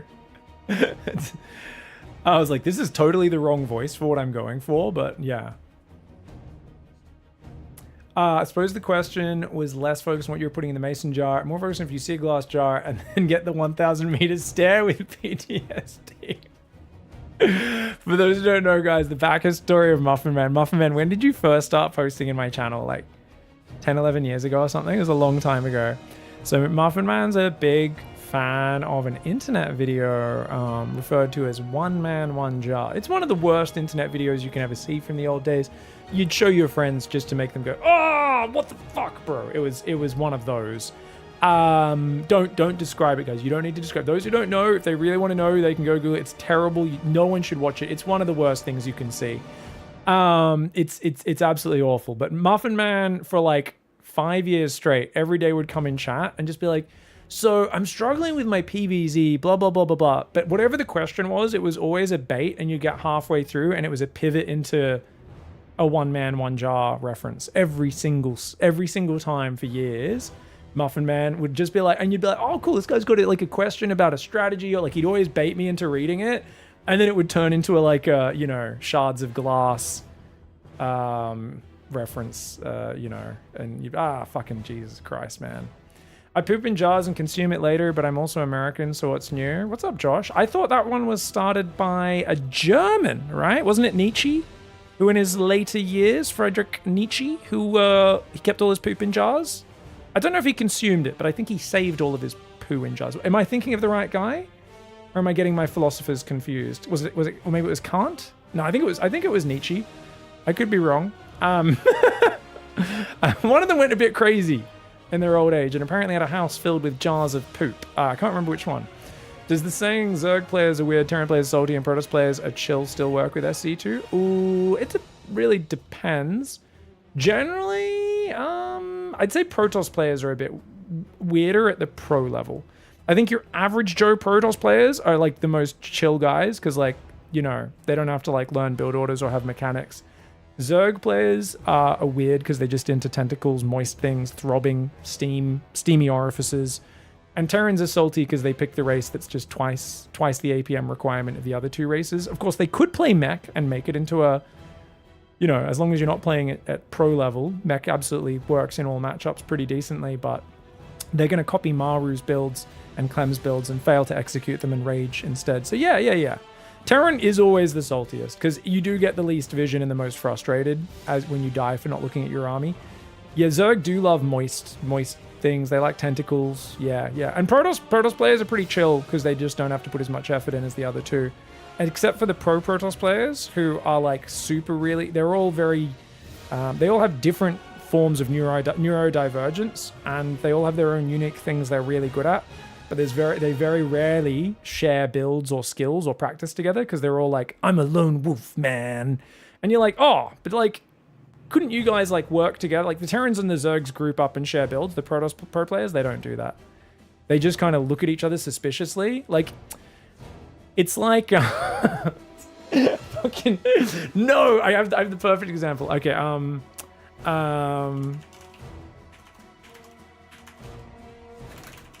I have the video to describe how Protoss pro players react when it comes to sharing stuff.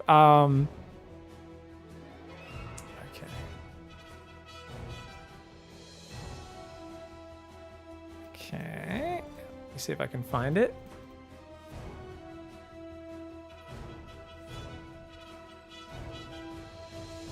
Okay, let's go. We have the perfect video. This is, yeah. So basically, the men in this clip are the Protoss players, okay, guys? So this is a Cracker Milk skit called Infiltrating the Girls' Sleepover. And you got to explain pro Protoss players, this is them. Have you been? Oh, guys, I just want to say, this is going to be the best night of my life. Oh, is that another girl coming with blonde hair, maybe blue eyes? We did invite a friend of ours. Oh. Someone we think you'll really like. Come in.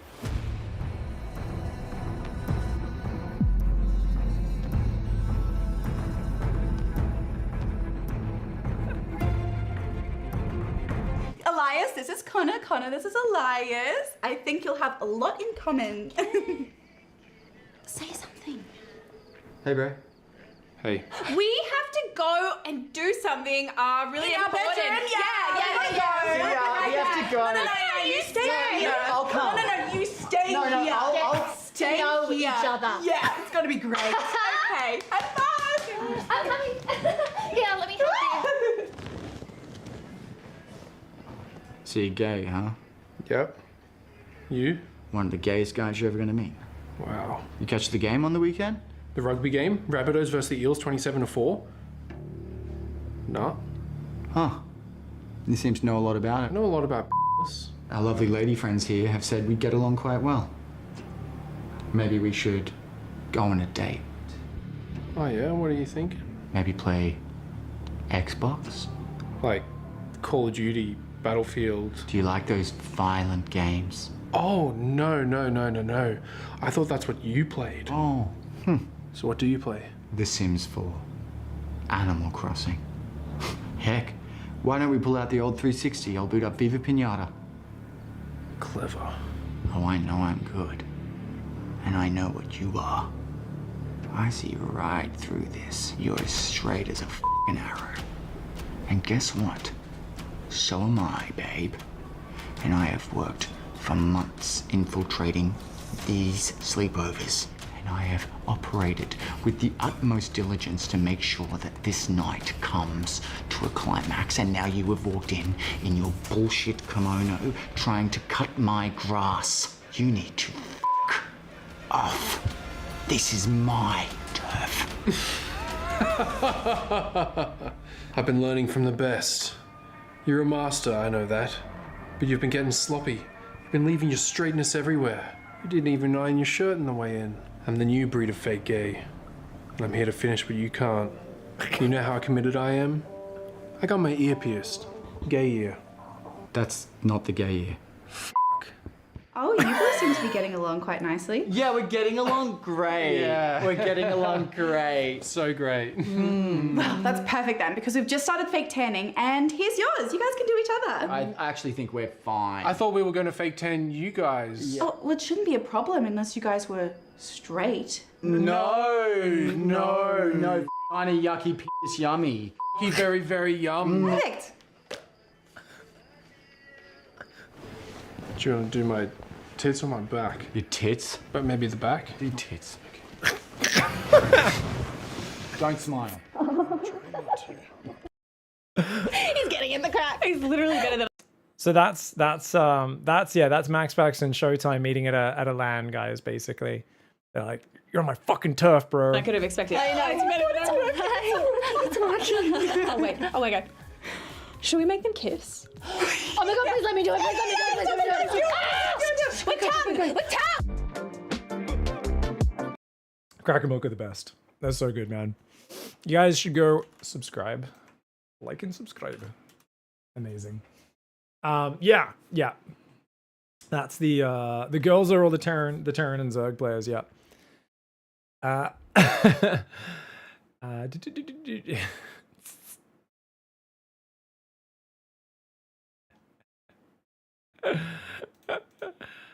Nice. Zerg Cabal was a real thing? 100%. 100%. All right, guys, we'll be back in a minute. Quick ad break. It's about to autoplay. Sorry, we're behind on the ads, so I better play this ad and then do another one in like 20 minutes. All these ad things are just going to keep interrupting. We'll be back in a sec.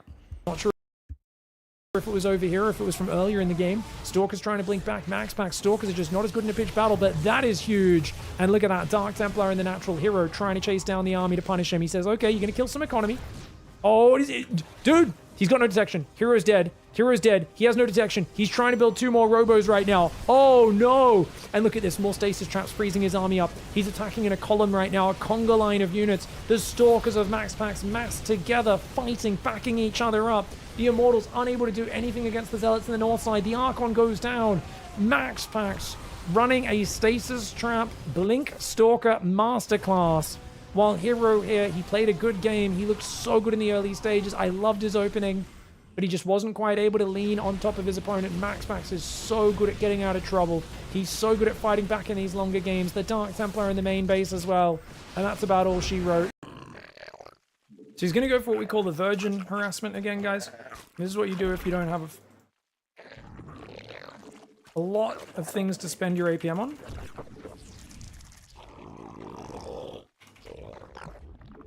Spawning pool's delayed a few seconds there.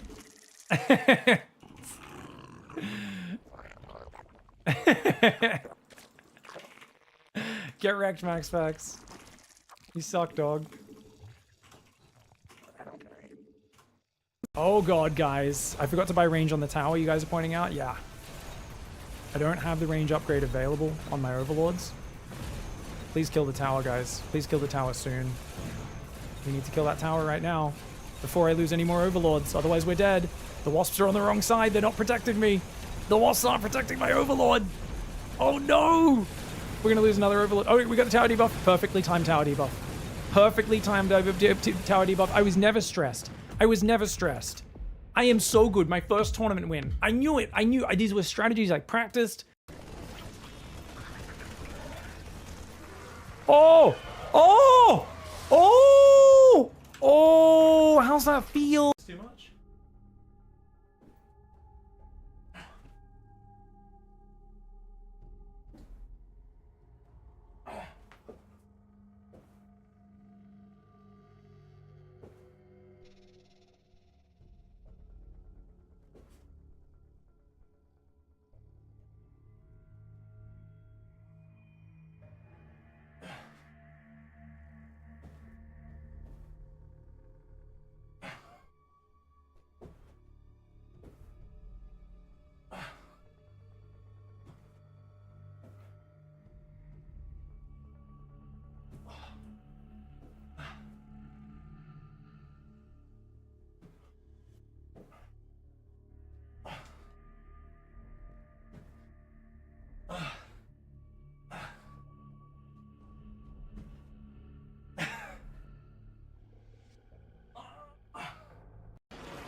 You can leave if you want to.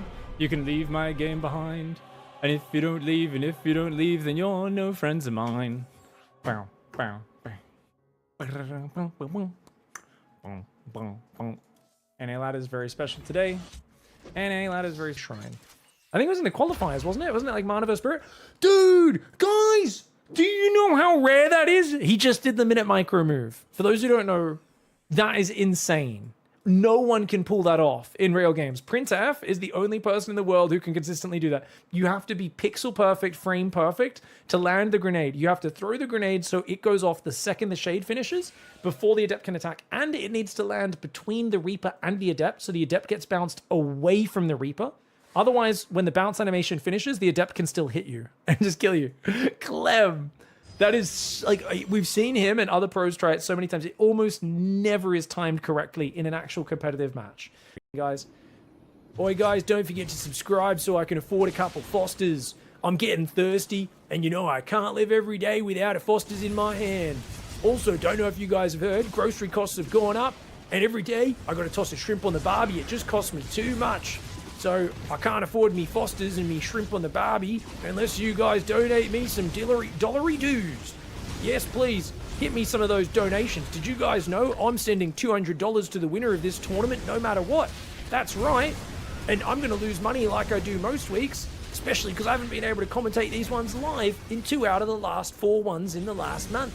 So if you guys want to help minimize my losses and toss a few shrimps on me barbie, don't forget to use that ! tip button in the Twitch chat, and it's in the linked comment on YouTube. Help support the tournament so I can keep on running these.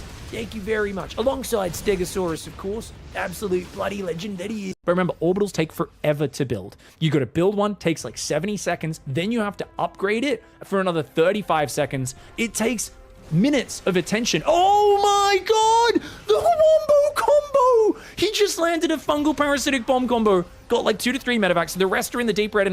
So I figured, hey, let's look at the VODs of one of the most high-level PvTs we've seen recently. I'm sorry, Hero. I didn't mean to use... I didn't know that was going to happen. I literally just opened the VOD at a random point, and the most Hero thing ever is happening. I'm so sorry, Hero. I'm so sorry, bro. Oh my god. I just opened the VOD to a random point, okay? This is not me hating on Hero. I love Hero. Now this makes sense. And how do we not win the game with this attack? How do we not just win the game right now? Did we just build around it? We just built around a drones. We're waiting for Hydra upgrades. And we're attacking around a corner. No. Oh my god. This looks like you're the AI in the tower defense. That just goes, you know, when a tower defense where they like maze around the lane, or like a maze tower defense. What are we doing? If you're gonna do this attack, move down and then move in together, not around. This is like the most extreme corner I've ever seen an army attack move around. Oh no. And then we clicked our whole army on the tank. No. No. We were lucky the roaches came in from behind and got a tank kill. We just A move, just A move, just A move. Stop microing. No. No! No! No! Spells. The problem is, he doesn't have enough army to capital. Yo, yo. All right, sorry for the extended break there, guys. I think I'm going to cue another ad break right now, even though I know we just had one. I apologize if you're not a sub. It'll just help me clear those ads so they're not breathing down my neck the whole time like they have been. I think I have to wait another minute before I can play it, but if we can... maybe I'll wait till in between the games and then I'll do it. It's been really annoying having the timer constantly counting down, going, oh, we're about to autoplay ads. This is StarCraft 2, Marlboro Red. You never played StarCraft 1? If you like old school RTS games, you should go play the campaigns of StarCraft 1. Very slow, it's a slower pace of game, much slower than this. Oh, Patty Mac, okay. Well, Patty Mac's, I know he's like 56, 5700 lately, but he's still a 6.2k player at heart. He's just an out of practice 6.2k player, so I did not expect to win this game, but I'll give it a go. Oh, thanks, Patty. Thank you, mate.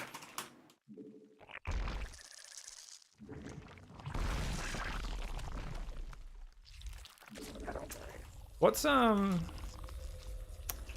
what do you do these days for work? Software? Classic SC gamer. They all do software, guys.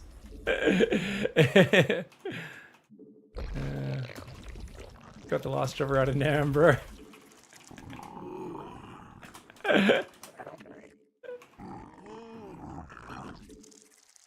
The youth of Dunzo. What are you talking about? Society's great, guys. I think we live in an equitable society. It's going in a good direction. People just lying. I think people need to afford homes. Fuck off. Losers!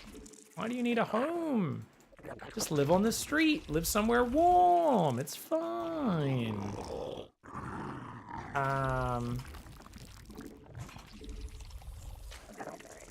Oh, Corporate Esports League. I see a menace there. What's SWE, guys? Yeah, I bet it's bullying. But yeah, it's like bullying 2-year-olds, yeah. 100% with an axe!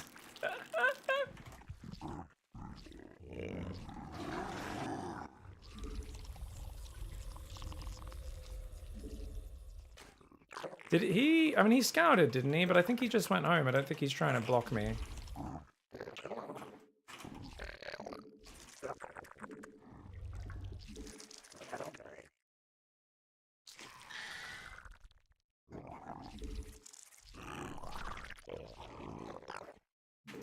Yeah, I've done a greedy opening.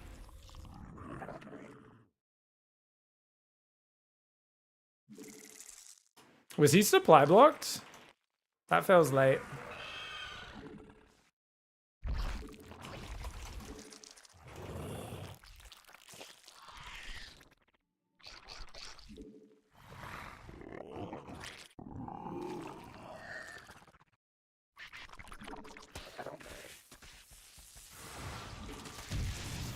Got him.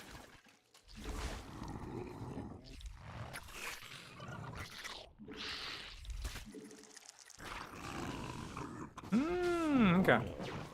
Well, we ain't gonna escape, so that's alright. Now, we do want to build as many drones as we can before this overlord dies. I've already queued up extra overlords, so more drones, more drones, more drones. And we've already got 2 overlords building, I believe.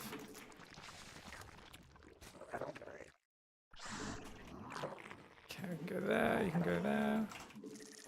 Metamorphosis complete.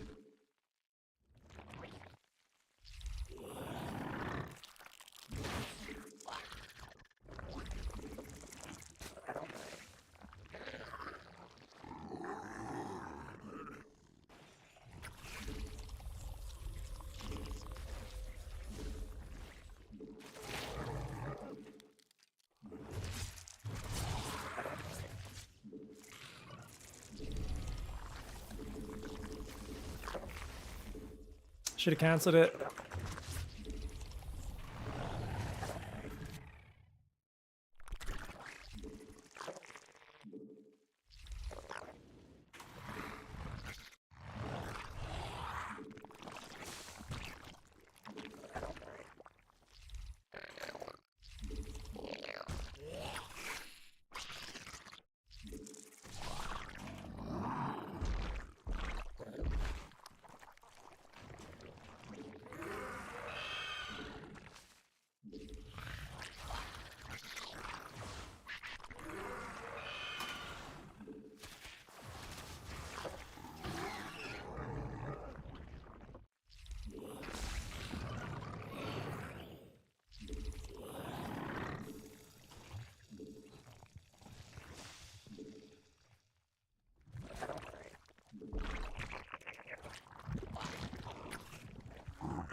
Dude, I didn't build the overlords. I was waiting for the roach warren and stuff, and then I didn't even build the overlords, so I've only got a few roaches coming. Here comes the Archon drop. Pull these guys back. Make it a little bit harder for him at least.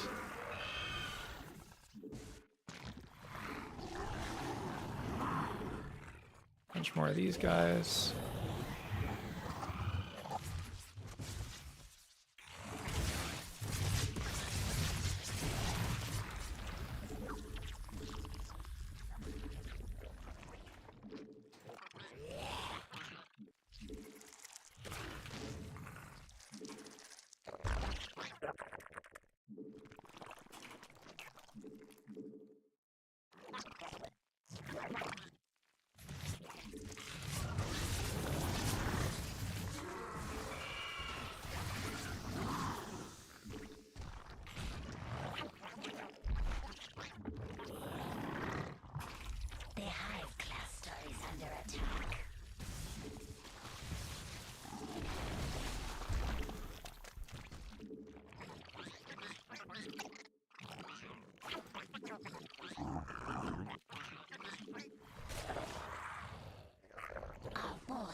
Did the Overseer never make? I guess not.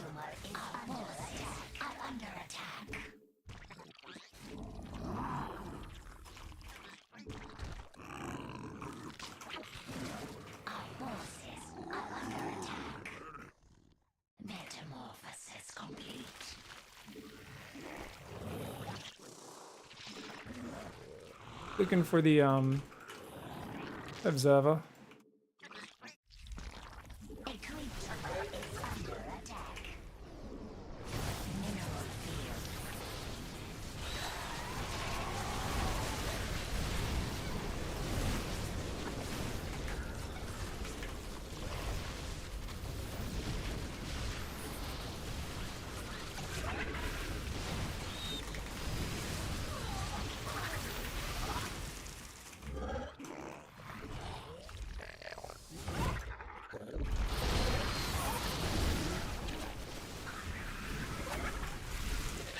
Good micro by him.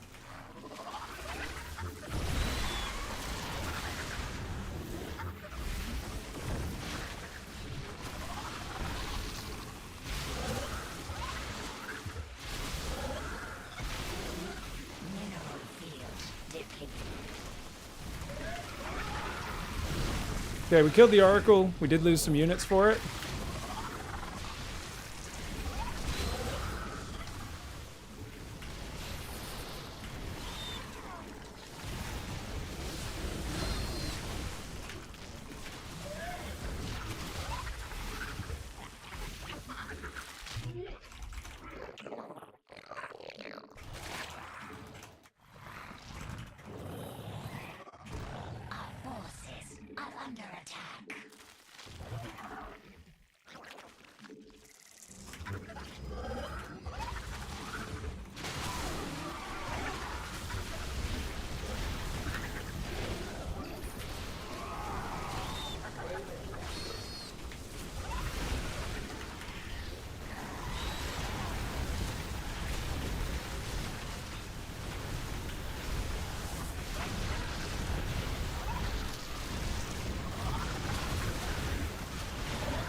Got him.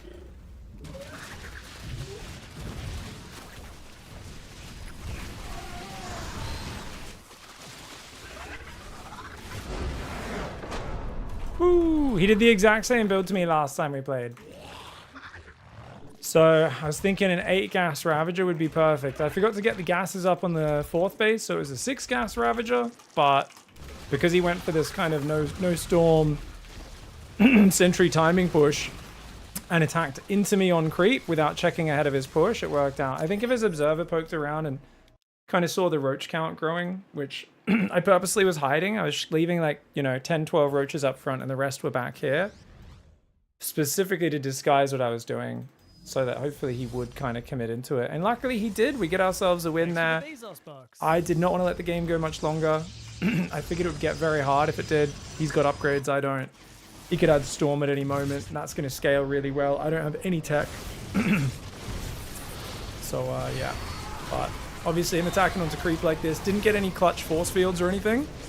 And his immortals were mostly hitting the hatchery and not really doing too much. So we're able to just chase him back. Getting that immortal snipe early is really big as well. Obviously the other ones shouldn't really die because he's got the prism there. But he had to kind of use all of his force fields just getting home. A couple of Zergling addition was good, yeah. You don't want to rally too many Zerglings because the Zealots and Archons destroy them, but a few Lings can be good against the Immortals. It's not the best way of spending your money, which is why pure Roach Ravager is normally what you go for.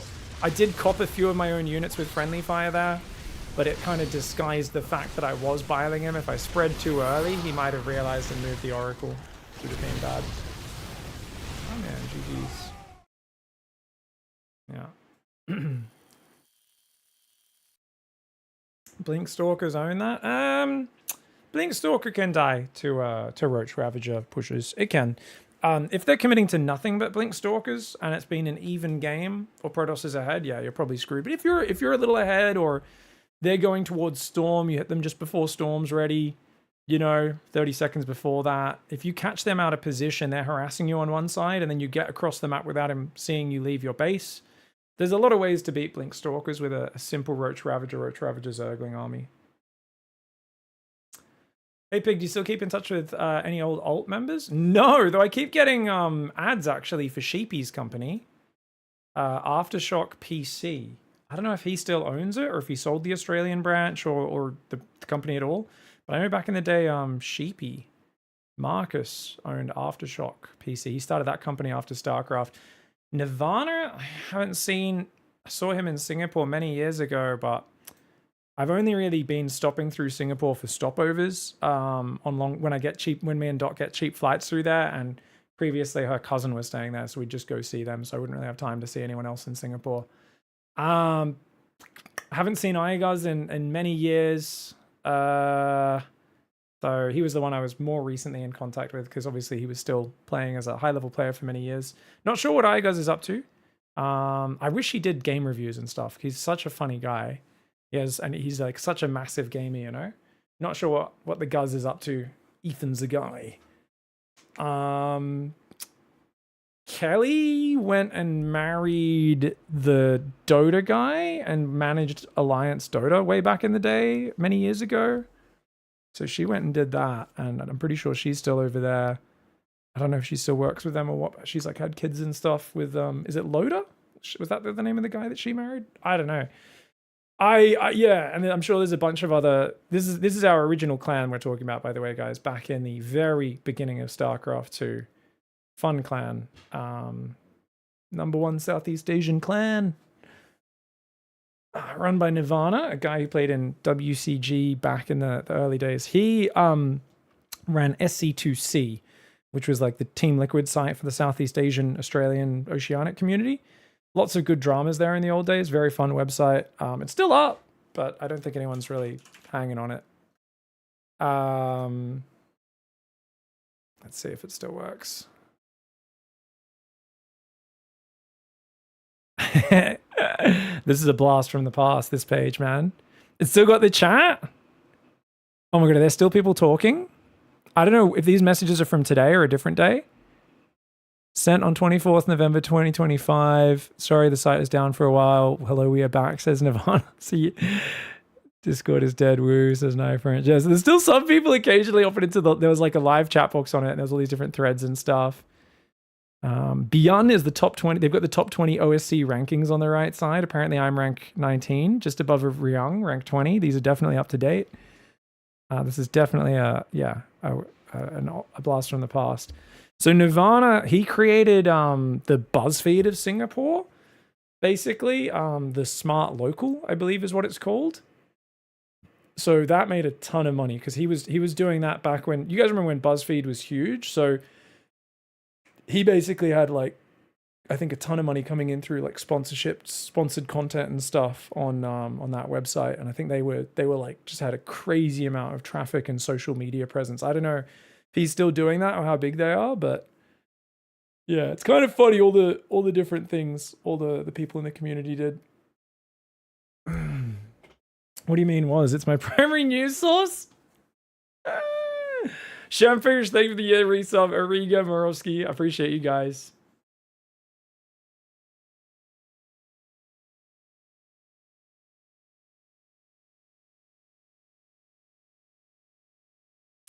JSLs, I looked over Oliveira's run. Yeah, we were talking about that the other day. I was pretty sure Liberator said like nothing to do with his non-mirror wins. He destroys his TVTs with them.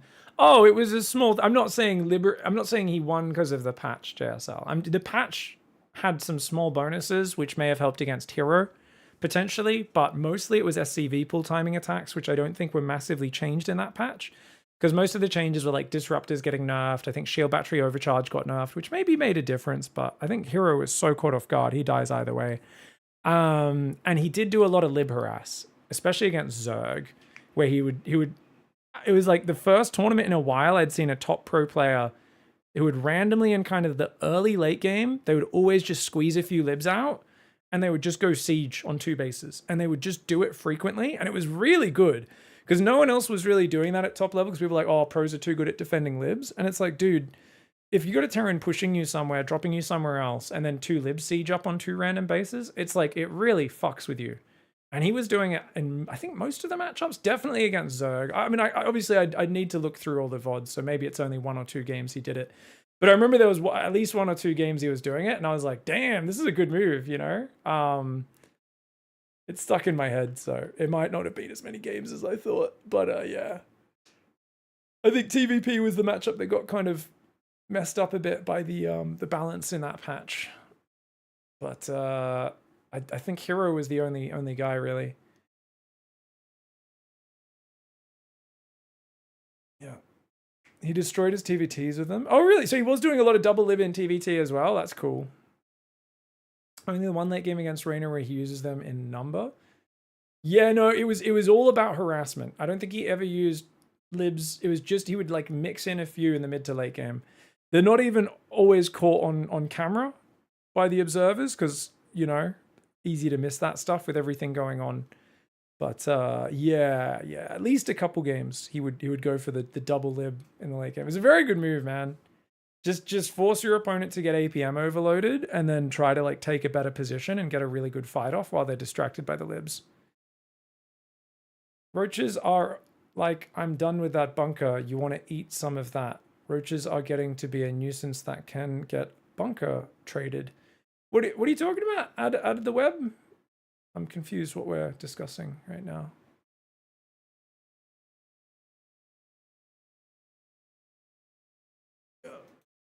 He did a proxy starport as well with 2 libs. Oh, that's cool. My man.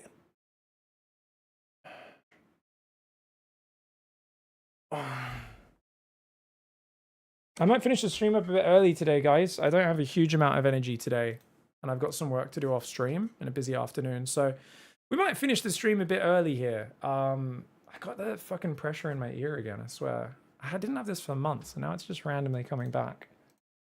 Occasionally, but I feel like when I stop playing, it goes away usually. Probably just too tense while I'm laddering. Hunching over and tensing up a bit too much. Hunting the hackers, Boomyolja. Hunting the hackers, eh? From the third Alright. base, goes for blind 2 adepts, does not cross them, fixes camera on his wall with a probe. Oh, Then he's again, he saw nothing and he's doesn't doing stand well, then hacker full wall, reviews. even before he sees the links. He's checking if people's reports of cheaters are actual or not, and then reporting it on the community website, right? They all get like reported to Blizzard and stuff. Good on him. Good on him. Around 3:30, which is link speed timing. Fuck yeah, that's awesome. To report him and then be like, never mind. I talked to him and I watched the replay. Fuck yeah, nice, nice. Using a weird fog mechanic to hide my units so I could not micro. I was streaming at the time so people saw it. There's these sort of things like that. What the fuck? Weird fog mechanic to hide my units? That's not a real thing. The amount of times people just have like a computer issue and think their opponent's cheating. What the fuck are you talking about? For units. There's no hack that makes it so your units disappear. If there is, I don't understand anything. Blinding? Yeah, what if... I'll be blown away. They're like, oh, I was streaming, so it's people saw it. It's like, where's the link?